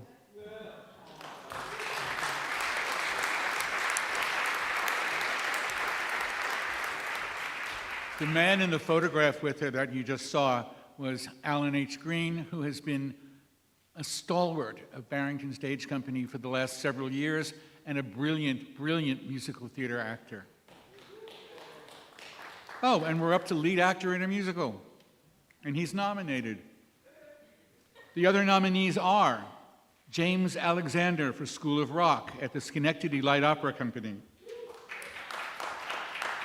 Tristan Caldwell in The Fantastics at the Mac-Hayden, Danny Drews for Rock of Ages at Sharon Playhouse, Jared Goodwin for West Side Story at the Mac-Hayden, Here's Alan Green for Next to Normal. Andrew Burton Kelly for Something Rotten at the McHayden. Duke Kim for Gounod's Faust at the Berkshire Opera Festival. Alex Michaels for La Cage aux Folles. And John Shearer for The Prom at the Sharon Playhouse.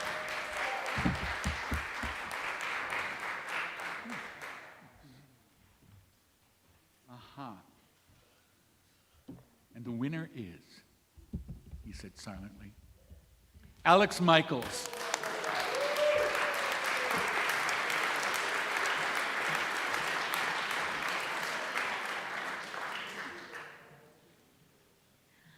All right. Well, Alex was devastated not to be here, but they're so excited. They wrote, "Thank you to the Berkshire Theater Critics Association for this honor. I'll forever have the incredible La Cage Company and creative team in my heart for what was the fullest artistic experience of my career thus far. Special thank you to Mike Donahue and Paul McGill and Angela Steiner for their gracious leadership, and to Alan Paul and everyone at Barrington Stage Company for welcoming me with open arms. Thanks to my wonderful team, Jeremy Katz and Clay Mills, without whom this wouldn't have happened. And thank you all for keeping regional theater alive. We need it now more than ever." So thank you from Alex.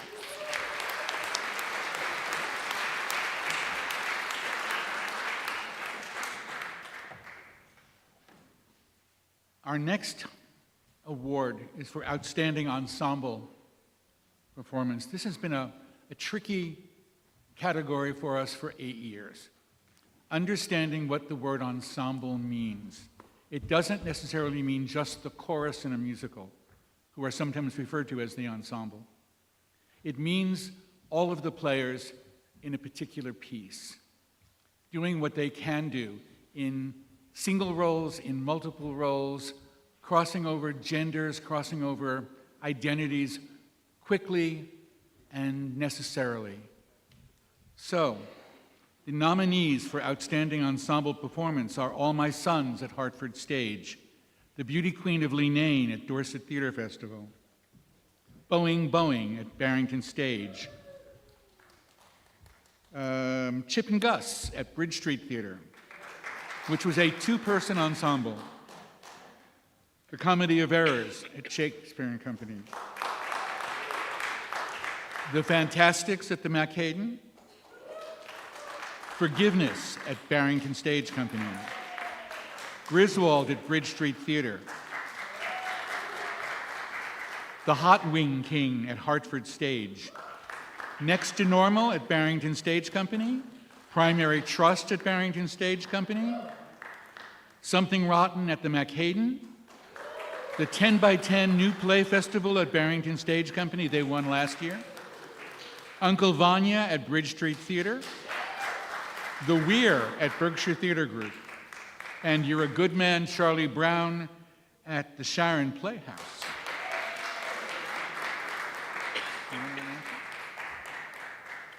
And the Outstanding Ensemble was Boeing Boeing at Barrington Stage.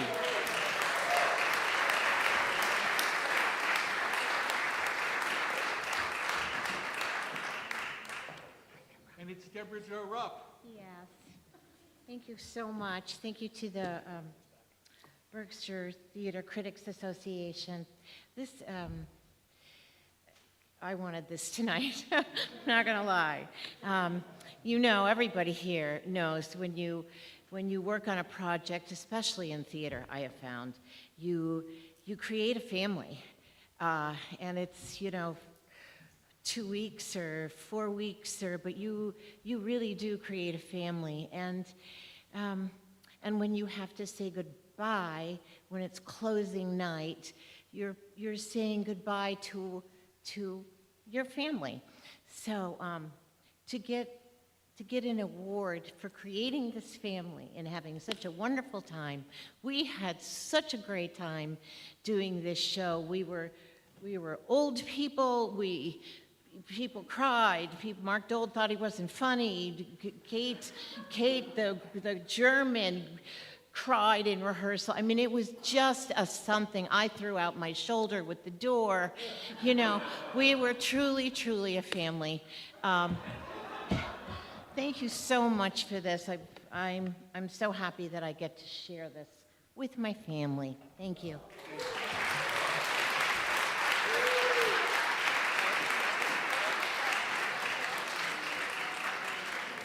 We are going to take a very brief intermission. There's water available, there are nibbles available. Do avail yourself of what you need and be back here in 5 minutes.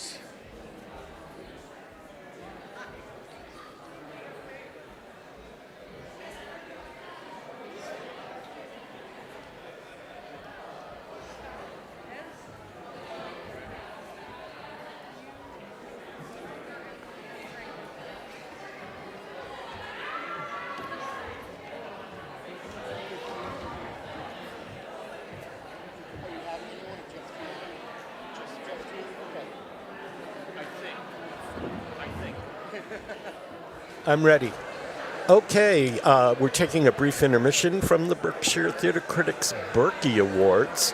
If you're keeping score at home, Barrington Stage leads the pack right now with 11 awards. McCaden Theatre has 3. The Dorset Theatre has 1. Shakespeare and Company has 1. Chester Theatre Company has 1. Bridge Street Theatre has 1. And the Berkshire Theatre Group has 1. When we come back, we'll be seeing awards in many more categories, including Outstanding Production with fewer than 6 performances, the Outstanding Lead Actor in a Play. There will be a special award in memory of Robert Boyer, who was a member of the Berkshire Theatre Critics Association and passed away last year. The Sally and Robert Sugarman Award for the world premiere of a brand new play that has not been performed on any other stages prior to their performance in the Berkshires.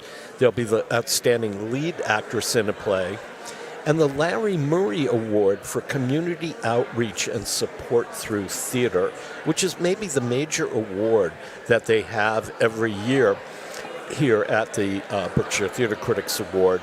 And then, of course, the outstanding production of a musical and the outstanding production of a play.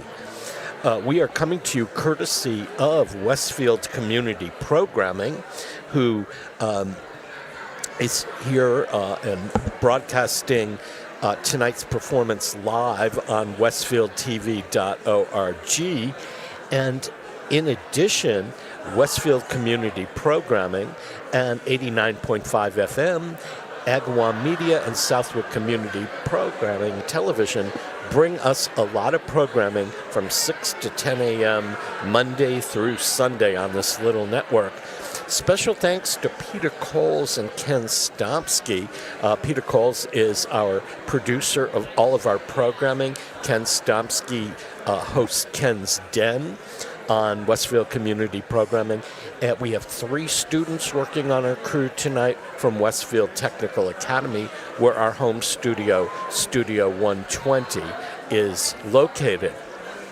And we have Dylan Hegarty, who is works for my company here, and right here, right now, James Barry. Put your headset on, my friend. It is good to see you. You too, Mark.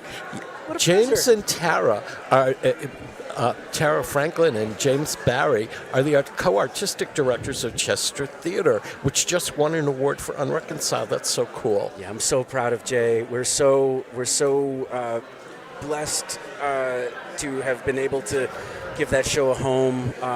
It's one of the highlights of my artistic life to have been involved in the development and to have given Jay a home for the show. We're just so thrilled for Jay and the future of the piece. And Chester Theatre had a wonderful season. Congratulations. Thanks, Mark. We had a great time producing. I had a great time. It was the first time in a couple of years that I reviewed almost everything. Yeah, I know. You're getting around. I really did. Yeah. I really did. It's so good to see you. So what are you guys doing now that Chester's kind of closed up for the winter months? Oh, we're hard at work on the 2025 season. We just got back from a wonderful theater tour in Canada. We took, I think, 34 travelers with us up to the Stratford It was Festival. like a tourism theater tour, not a play on tour. Exactly, yeah. So we do this in lieu of a fundraising gala. We do it twice a year. Every October, we go somewhere different. This year was Canada. We had an amazing time in Stratford and Toronto. And as always, we're gearing up to take a group of travelers to London in March. How fabulous, how Yeah. fabulous. I got to say something, though. This is totally out of the theater realm. Sure. Tara Franklin has a side hustle called yes. Sweet Sam Bakes. Indeed she does. And I had an event that I attended this past weekend in Washington, D.C., and she provided the cookies for that. Did she? I had to kind of hold back from eating all of them at this event because those cookies are just too great. And I know that you've been employed by Sweet Sam Bakes on occasion to package and the cookies. Oh, indeed. Yes, I make deliveries. I package. Every once in a while, I take them out of the oven, too. Yeah, you are so talented in that. What happens to Unreconciled now? Is it going? I know it went after Chester. It went to Ireland and then for a couple of performances in New York. Yeah. Will Chester be promoting it or pushing it when it goes somewhere else? If there's an opportunity to promote, we'll always put our full weight behind whatever Jay Sefton wants to do.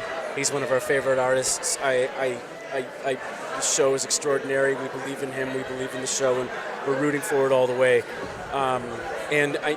Jay is also an actor in demand.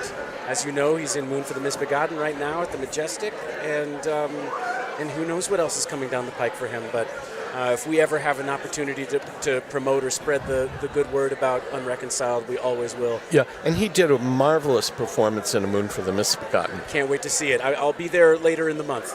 And something that he's also doing for me, I'm producing a series called Survivor Stories that launches this Friday on the network, Westfield Community Programming, 89.5 FM WSKB, Agawam Media and Southwood Community Television. And it's a series about people who have survived catastrophe against all odds. And it's everything from cancer to the suicide of a spouse. And Jay is one of the people who inspired me to do this, and he's going to participate in talking about his story, not the story of Unreconciled, but the story of how he got back on his feet, which Unreconciled doesn't really deal with to the extent that he can talk on Survivor Stories. So he inspired me to do this series, and Mark H. Dole from Barrington Stage, the two kept talking to me as I was getting over all of my health issues. So the series launches on Friday, and he will be one of the people involved in that, and he'll tell his story. Well, first of all, I think that's so beautiful that both Jay and Mark inspired you, and I think it's doubly beautiful that you are making this program. I look forward to it very much. I'm so thrilled to do it, and I think in a way, a lot of people's survivor stories need to be told because they go through a lot, and telling the story is very cathartic. Some of us that work in the theater tell our stories in the plays we write, or the plays we direct or design, or the roles we choose to do as actors where we have a connection. So having a lot of people in the theater community are involved in this series. For example, one actor who, Mamie Paris, who does a lot of Broadway work, she's recovering from Bell's palsy. And as she was recovering, she chose to tell her story on TikTok and Instagram. So she's a part of it. Evan Pappas, the Broadway actor who was in a horrific car accident and had to learn to walk again. And then there's Jay Sefton and Mark Dole. So there are a lot of people from the theater world that are a part of this, because these are the people that I know who came to me when I was lying flat on my back and said, "You're going to make it. You're going to get through it. This is how I got through whatever it was that I got through." And this is going to be a story. That's so beautiful, Mark. I can't wait. So it's intermission's over. It's so good to see you. I hope Chester, there's still so many awards, and I hope Chester takes home more than one. Thanks, Mark. Good to see you. Thank you for inviting me to speak, and I'm really looking forward to your program. Yeah, and best to Tara and all of the good folks at Chester. All right, thank you, sir. We're going back to the award ceremony in just a minute or so. You're watching this on Westfield TV, which is part of Westfield Community Programming, and our network, which is not carrying this tonight, is 89.5 FM WSKB, Agawam Media, Southwood Community Television, and the pre-show, and this will be archived on YouTube. Thank under you all Westfield for coming back to Community your Programming. seats. This is a very important moment, and we have the biggest awards of the night ahead of us. Believe it or not, there are bigger awards than the ones we've given. Okie dokie. Thank you all. I hope you all got something to drink. There's plenty of water, God knows. I carried it all in from my car. One of the things that's remarkable for us here is that we're doing this in what is traditionally a church setting. It's given us an impulse over the last couple of years, and again tonight, to take up a collection the way they would in church. So if you have a $1 bill, put it in the dish. If you have a $5 bill, place it in the dish. If you have a $10 bill, insert it in the dish. If you've got a $20 bill, just do what you can. But if you have a $100 bill, we'd really appreciate it. We need to raise money for next year's awards.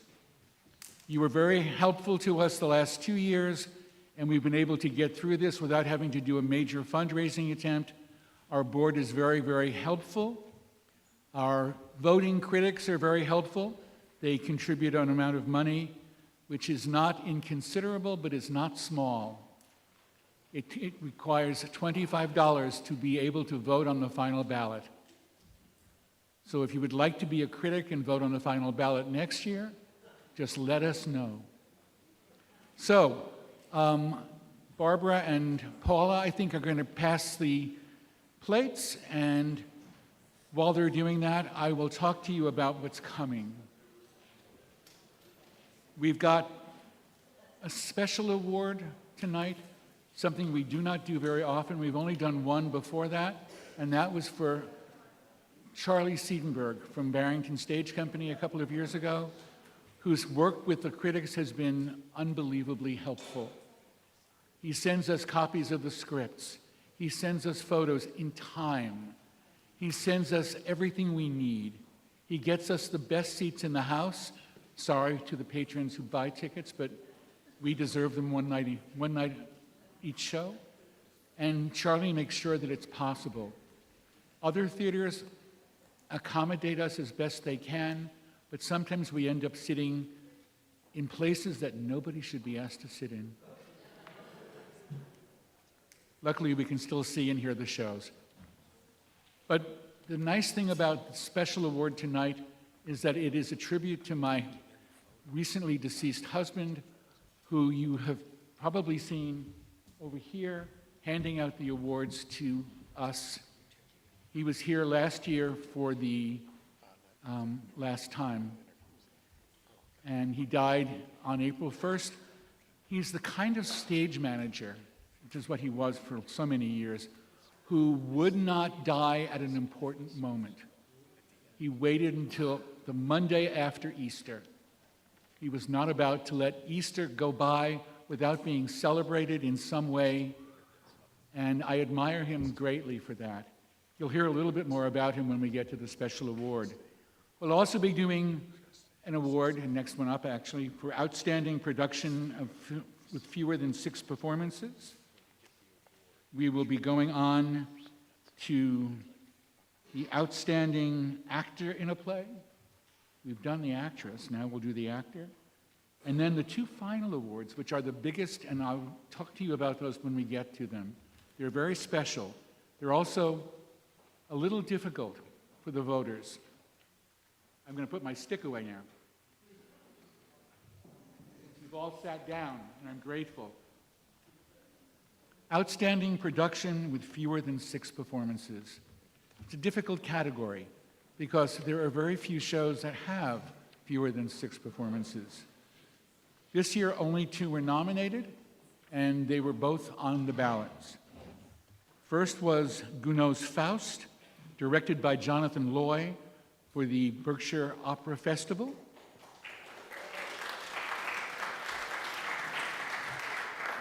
And the second was for Elizabeth Ward Land's production Moondance at the Mac Hayden Theater.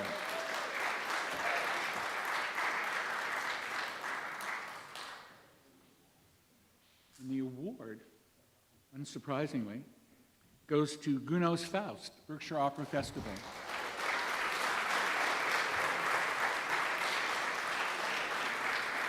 Is there anybody here from Berkshire Opera Festival?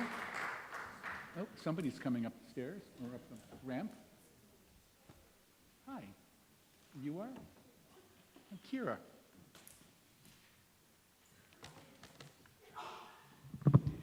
Thank you so much to the Berkshire Theater Critics for having us. We're so honored to be among you and part of this wonderfully supportive community. On behalf of Berkshire Opera Festival, we're thrilled to accept this and look forward to continuing to grow and one day have more than 6 performances even. So, thank you.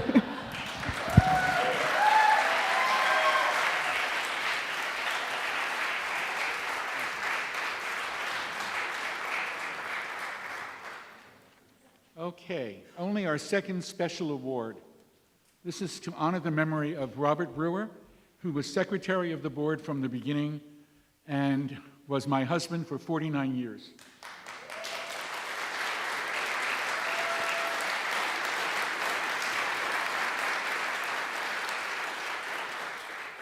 The woman who is getting this award is somebody many of you have worked with. She has been a stage manager for Wham, for Shakespeare and Company, for the Majestic Theater, and so many other places. When Bob finally retired from Actors Equity Association and moved up here permanently, she got in touch with him. She was busy organizing stage managers in this entire realm that we celebrate every year, Vermont and New York and Berkshire County and northern Connecticut. And she invited Bob to participate. Bob was the ombudsman for stage managers at Actors Equity.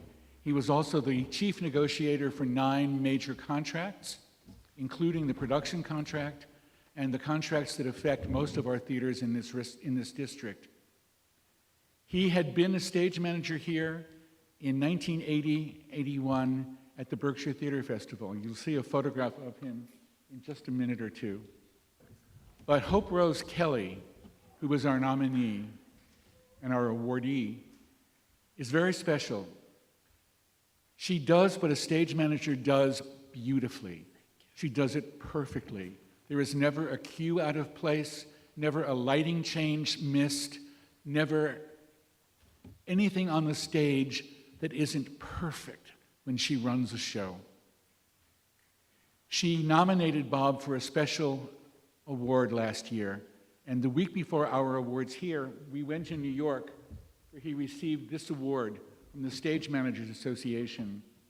It's a special recognition award for his contribution to stage management, both as a stage manager professional and as a representative at Actors Equity. He helped to form the Stage Managers Association. He was too ill to comfortably go to New York and get the award, but I persuaded him to go. I took him everywhere in a taxi. He said he was going to just say thank you and get off the stage. But being Bob, he talked for 10 minutes. He was to the point, but he was around it a lot. And a week later, he was here on stage handing us the awards, which was his last public appearance. So with great joy and great delight, I thank and welcome to the stage, I hope, Hope Rose Kelly.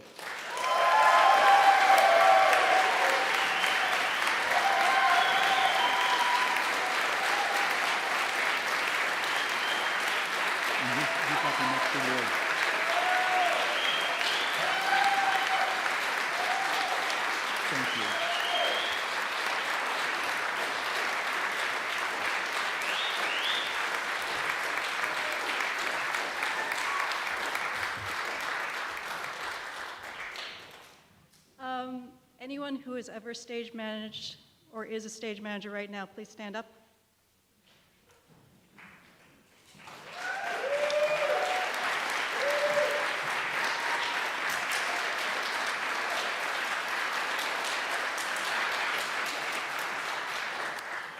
It's very rare that we ever get an award, and thank you for shining a light on stage management. Truly an honor. Stage Managers Association, stagemanagers.org, please check it out. National networking advocacy organization in the United States, one of 7 stage management organizations in the world. We have an annual awards every year, the Del Hughes Awards for Lifetime Achievement of the art, in the art of stage management. And in that event, last year, November, they honored Robert J. Brewer. And for his advocacy, his support for stage managers, spoken very highly of and will always be remembered by us all. He has been fighting for us from the inside of a union that represents us. He has helped and protected so many stage managers, and he will never be forgotten. And I'm so happy to have gotten to know him, that he came to our Berkshire gatherings every summer. And so it's an honor to be the first of this. It's an honor for us. And I see so many people I've worked with in this room, and it's always been an honor and a joy to be with each and every one of you. And I thank the theater companies who include the names of their stage management teams on their websites, press releases, social media content, all of it. It means a lot and helps us immensely. And I also thank all theater critics that include stage management team in their reviews. We don't always feel the need to be seen or recognized, but when it happens, please know you have uplifted someone. And we need that more and more every day. Thank you, Berkshire Theater Critics Association. Thank you all. I'm gone.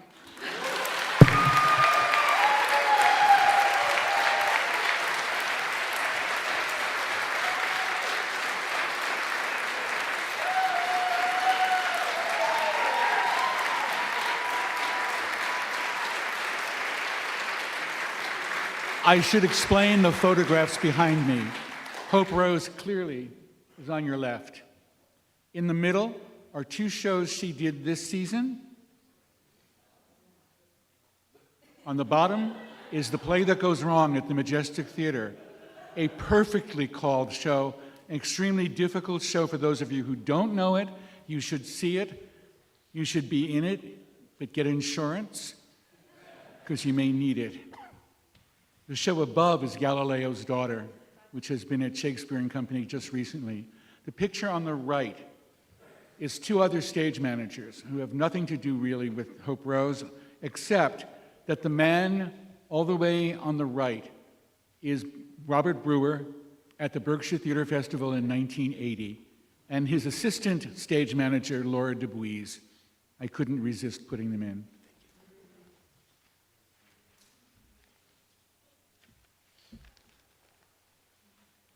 What are we up to? Oh, lead actor. Outstanding lead actor in a play.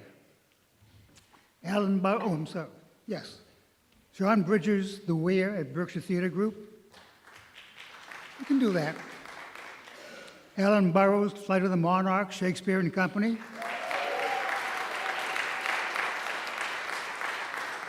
Mark H. Dold, Boeing at Barrington. Daniel Gerald, Survival of the Unfit at Great Barrington. Kerry Kesmar Owitzatrim, The Squirrels at Harbinger. Drew Ledbetter, Constellations at Ankrum.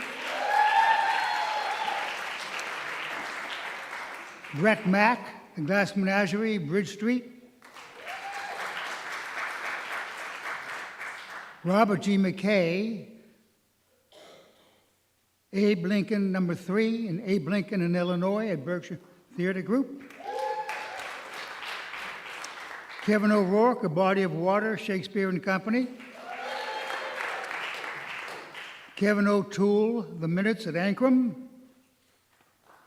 Ranny, The Islanders at Shakespeare and Company. Joel Ripka, Big Big Sky at Chester Theater. Jay Sefton, the Lady Slippert at Majestic Theater, and again, Jay Sefton and Unreconciled at Chester Theater. And Justin Weeks, Primary Trust, Barrington Stage.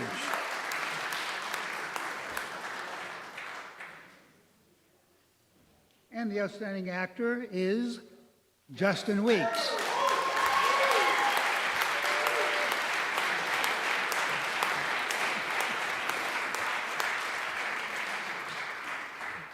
Justin's unfortunately not able to be here, so along some remarks. To the Berkshire Theater Critics Association, sorry, age glasses off. To the Berkshire Critics Association, thank you so much for this recognition. Thank you to Alan Paul, Maura O'Sullivan, and the tremendous team at Barrington Stage Company. To the stellar Tyler Crow, Molly Conklin, and our brilliant designers and production crew, thank you. Jennifer Chang, what a privilege to create alongside your genius. Kyle, C. David, and Hillary, y'all are dream playmates and top-notch humans. Thank you. Bringing Ebony Booth's story to this quirky, quiet New England town during this transformative time in our country's history felt divinely right on time. It was a balm and a beautiful homecoming for both Kenneth and myself. My heart is so full. Thank you.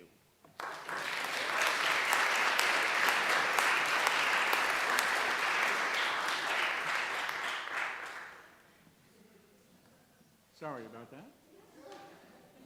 Better I pull them up than they fall down. Our next award is the Sally and Robert Sugarman Award for a world premiere of a new play or musical. Bob Sugarman was not only a stage manager, he was a playwright. He was an excellent playwright. Sally Sugarman was not just his wife, but a fabulous author and a brilliant technician. The two of them had a long-standing radio show about theater and about the arts. And I was often a guest on their show, and I never had more fun in my life than when I spent time with the Sugarmans. So this award is a special award dedicated to them, their work, and their belief in theater. The nominees are, and again, we've got some names that are going to be difficult to get through. Oh my God.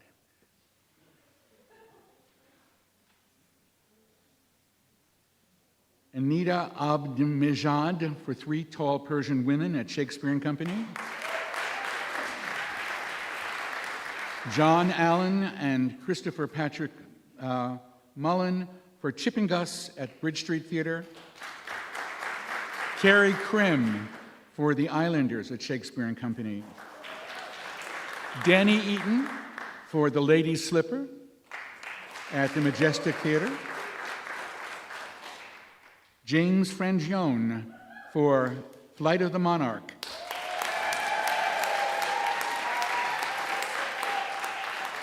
Which was a co-production of Shakespeare and Company and Great Barrington Public Theater. Jessica Provence for True Art at Dorset Theater Festival. Oren Softy for Survival of the Unfit at Great Barrington Public Theater. Jay Sefton and Mark Basquill for Unreconciled at the Chester Theater. Lee Strimbeck for Dog People at Great Barrington Public Theater. Ariane D. Washington for Three Mothers at the Rep. And Randall and Zinn for Amor and Psyche at the Living Room Theater. And the winner is, on this, going to be presented by Paul Sugarman. Paul is the son of Sally and Robert Sugarman, and a producer. So get in line. Yes, and it goes to Unreconciled. I give that to the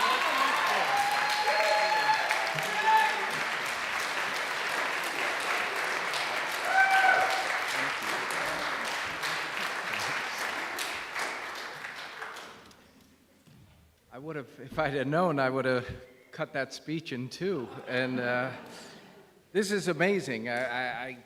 You know, when you sit in your basement and start writing something during the winter, you never think that this might happen. And you know, Mark Basquiat lives in Wilmington, North Carolina. So him and I worked together over Zoom for about a year and a half. And we'd never met each other until the first night that we did the workshop production at Chester Theater Company. We met on stage after the show. And so, you know, the whole process, it's my name and Mark's name up there, but it's just, people have given ideas. Gina Kaufman helped shape this a tremendous amount. Melanie James. There's just been things all along the way that have shaped the show. And you know, I remember Mark Basquiat coming to me when we were working. Well, he wasn't coming to me, it was over the computer. And he said, I've written monologues for your dad, please forgive me. And I was nervous, but really the whole collaboration with Mark was incredible all along the way. So I'm hugely grateful for this. Thank you so much. It's a real thrill. Thank you.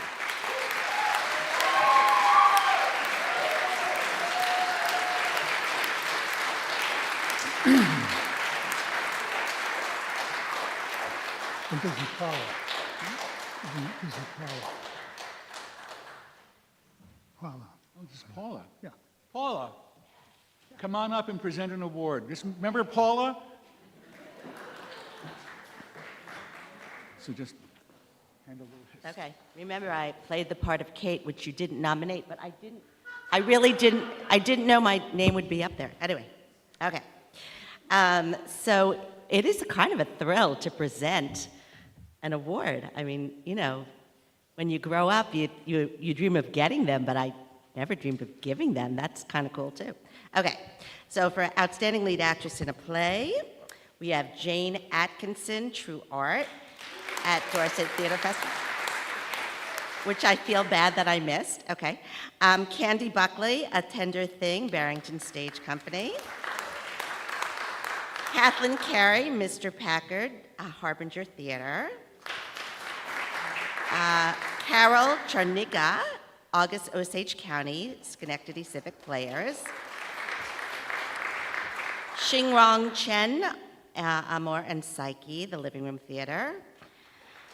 Carol Hennessy, Survival of the Unfit. Great, that was not easy to get in the song, but I managed. Great Barrington Public Theater. Melissa Putterman Hoffman, Maggie May, Harbinger Theater. Me, All My Sons, Ghent Playhouse. Marcia Mason, All My Sons. That's who played my part. Marcia Mason. That's who I was competing against. Okay, Hartford Stage. Corinna May, Copenhagen, or Hagen, Berkshire Theater Group. Corinna May, Flight of the Monarch, Shakespeare and Company. Deb Mead, The Effect of Gamma Rays on Man in the Moon Marigolds, Schenectady Civic Players. Bella Merlin, A Body of Water, Shakespeare and Company. Michelle Mountain, The Islanders, Shakespeare and Company. Andrus Nichols, Constellation, Ankrum Center for the Arts. This goes on a long time. Christine Nielsen, The Beauty Queen of Leanne, Dorset Theater Festival. Deborah Jo Rupp, that feels very exciting to say. Boeing, Barrington Stage Company. Lee Sturmbach, who I also have had the pleasure to meet, Glass Menagerie, Bridge Street Theater. Hillary Ward, Primary Trust, Barrington Stage Company. Margot Whitcomb, Giswald, Bridge Street Theater. And Peggy Farr Wilson, who I've seen in a million things, Forgiveness, Barrington Stage. This is even more exciting. And the winner is, or the Berkey is for Lee Sturmbach, The Glass Menagerie, Bridge Street Theater.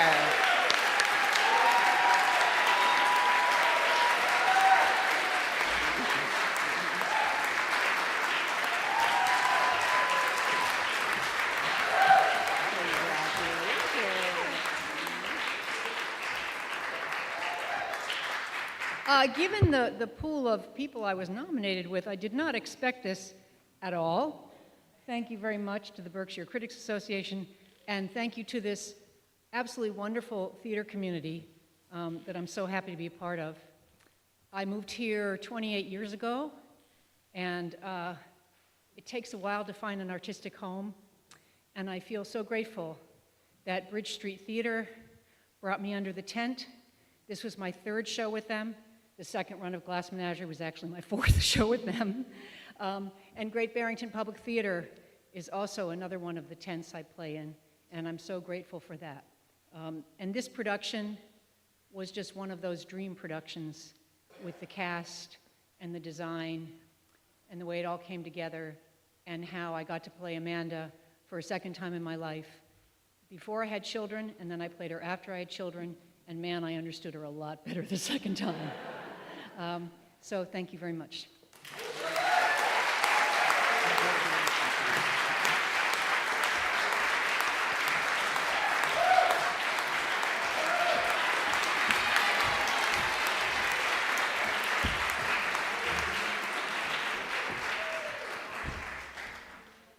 Larry Murray, who founded the Berkshire Theater Critics Awards, is someone we honor in many, many ways. But one of them is through this special award.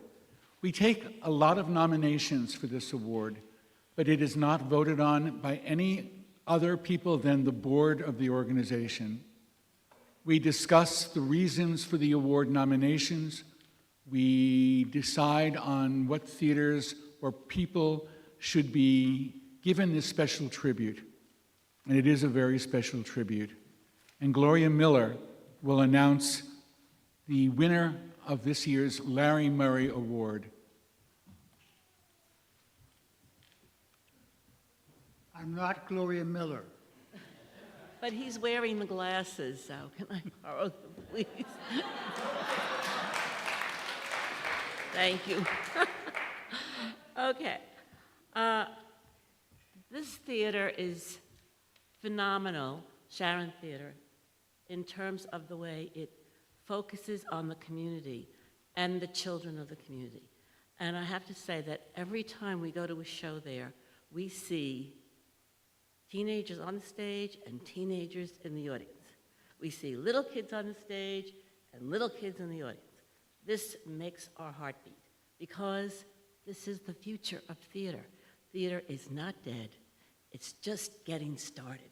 So I just want to say they have done, they do a 5-show summer season using professional and local talent, which is extremely important because you go to the theater, yes, you see some famous people and you see some people with credentials, but you also see someone you may know who's up there being fabulous, and you think, well, maybe I could do that too. And that's the idea. That is the idea as far as I'm concerned. They do a thing called Writers' Playground. Every year they do use local actors, local directors, mostly local playwrights.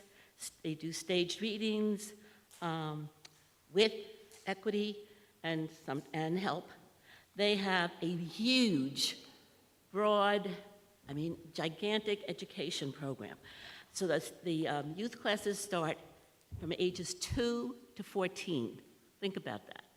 Including music from Munchkins, 2 to 3 and 4 to 5. They do Sharon Playhouse Stars, 6 through 8. Kids Cabaret, 9 through 14. Sharon Playhouse's one-day camp, ages 8 to 13. Youth Stage presents A Christmas Carol in December using local actors and singers between the ages of 11 and 18. Ages 13 and up, beginner tap, scene study, playwriting, play soirees, group readings of a play.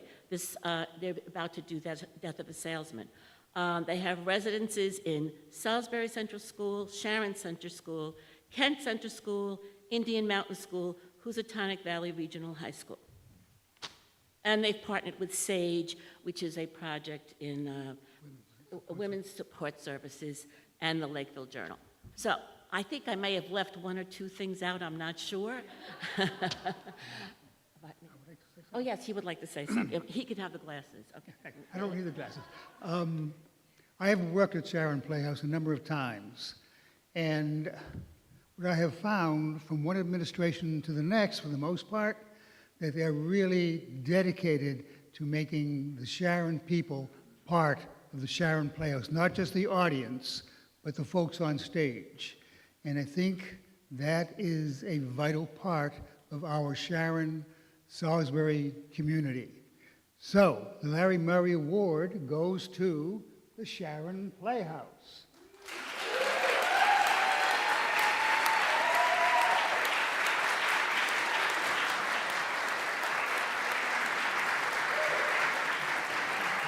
My pleasure. My pleasure.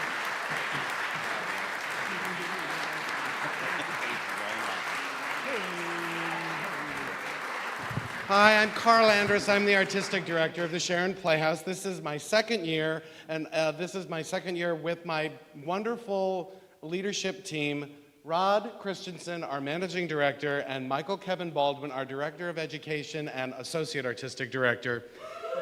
And this is Sarah Cuoco, our education manager, our company manager. And this is just part of our team, just part of our staff. But this is an extraordinary award to be gifted because at the Sharon Playhouse, we strive to create community together. That's our tagline, and we mean it. Whether it's our community of artists or our audiences, our local talent, and especially our youth stage and education programs, we are extraordinarily proud of how we all come together to be a destination for incredible arts in the northwest corner of Connecticut. So thank you from the bottom of our hearts for this recognition. Woo!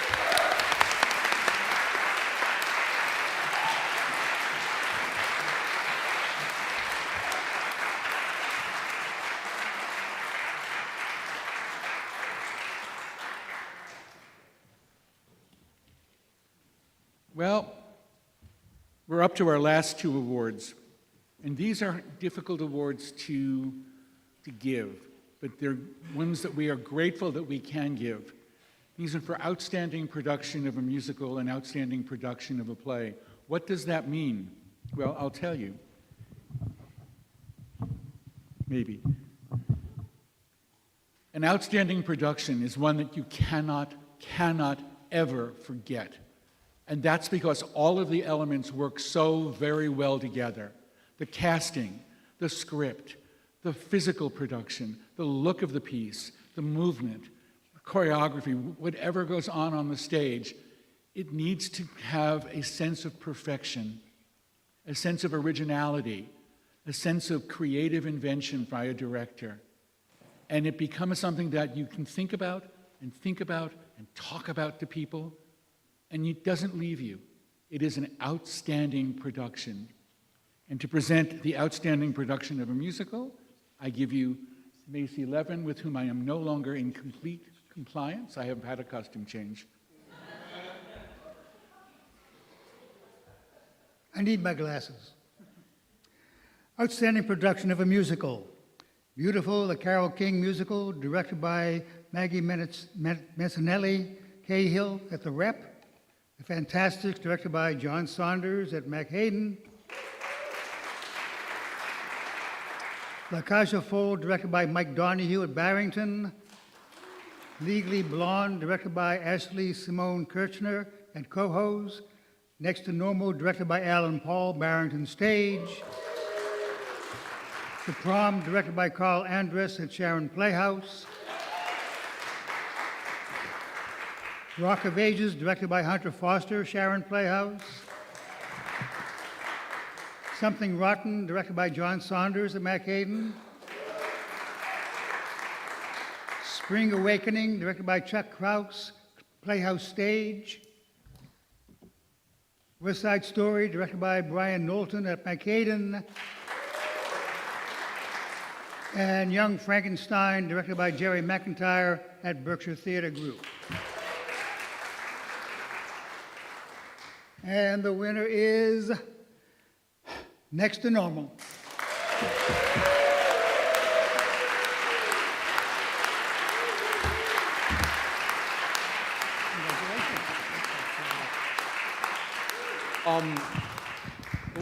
Okay, hold on a minute. What a great honor. Thank you all.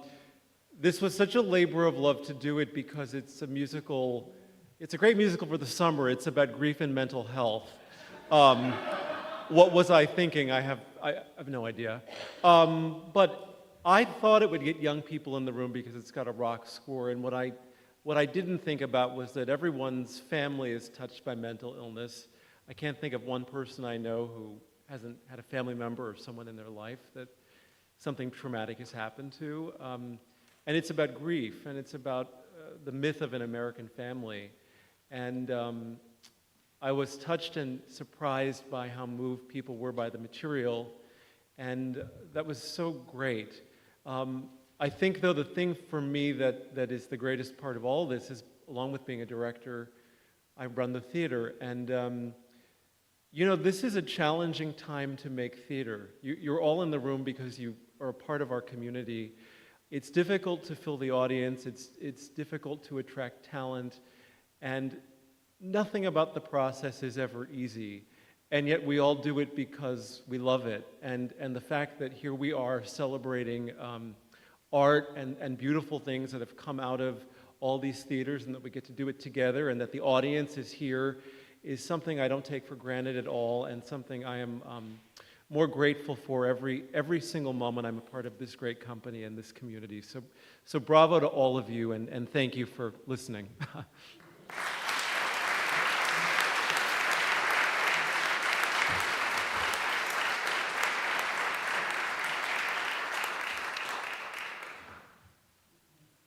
We have a lot more nominees for Outstanding Production of a Play.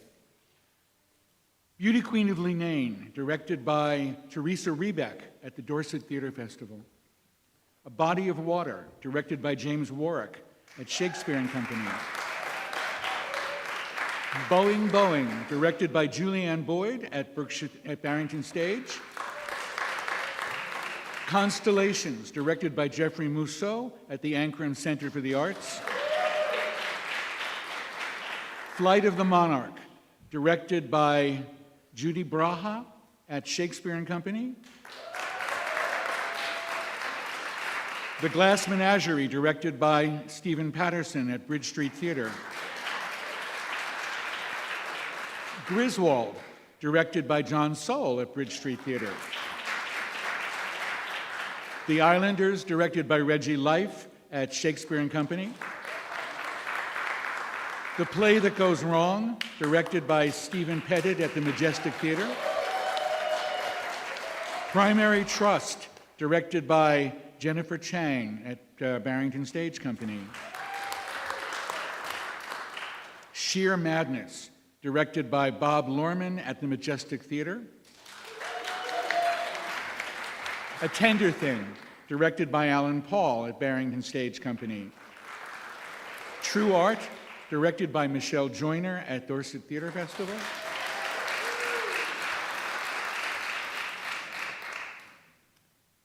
Uncle Vanya, directed by John Soule at Bridge Street Theatre. Unreconciled, directed by James Barry at Chester Theatre. The Weir, directed by Eric Hill at Berkshire Theatre Group. And the winner is Boeing, Boeing, directed by Julianne Boyd.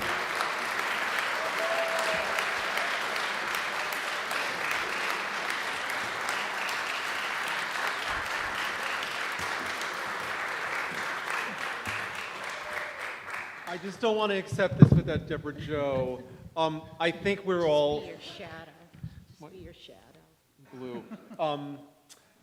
I want to first thank Julie Boyd, who couldn't be here tonight, who's not only the director of this, but the founding artistic director of this company, whose legacy is still as rich, and I adore her, and we honor her tonight.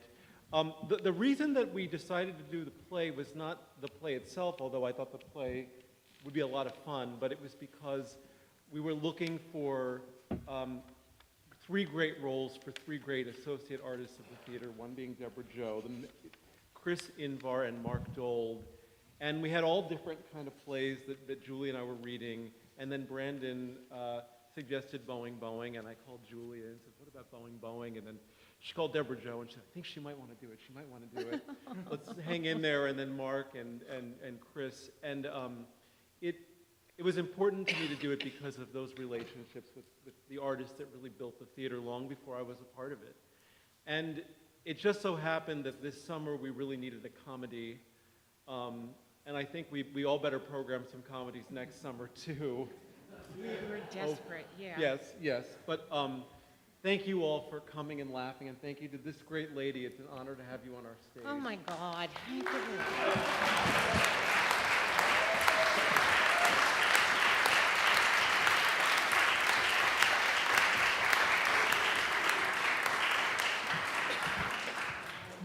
The image on your program cover and on each of the awards is this award, which we gave for several years until it became far too expensive for us to make these. The gentleman who did them here and for me in Pittsfield was a friend, and he did them at cost. And it was expensive, but it was at cost. Everyone else we've gone to has insisted on us paying $7 a letter for each award. It raised the cost to such an extreme that there was no way we could do it. Yes. And I'd like to thank, speaking of tariffs, my friend Mary Kay Duffy for running the slideshow for us for the second year. As a friend, I'd be lost without her. She and I go to the theater together sometimes, and we go to the opera together. And I am grateful for her being here. May we do it again next year? And I'll do it better. I'll work with you. And I want to thank you all. It's been a pleasure to have you with us. Thank you so much.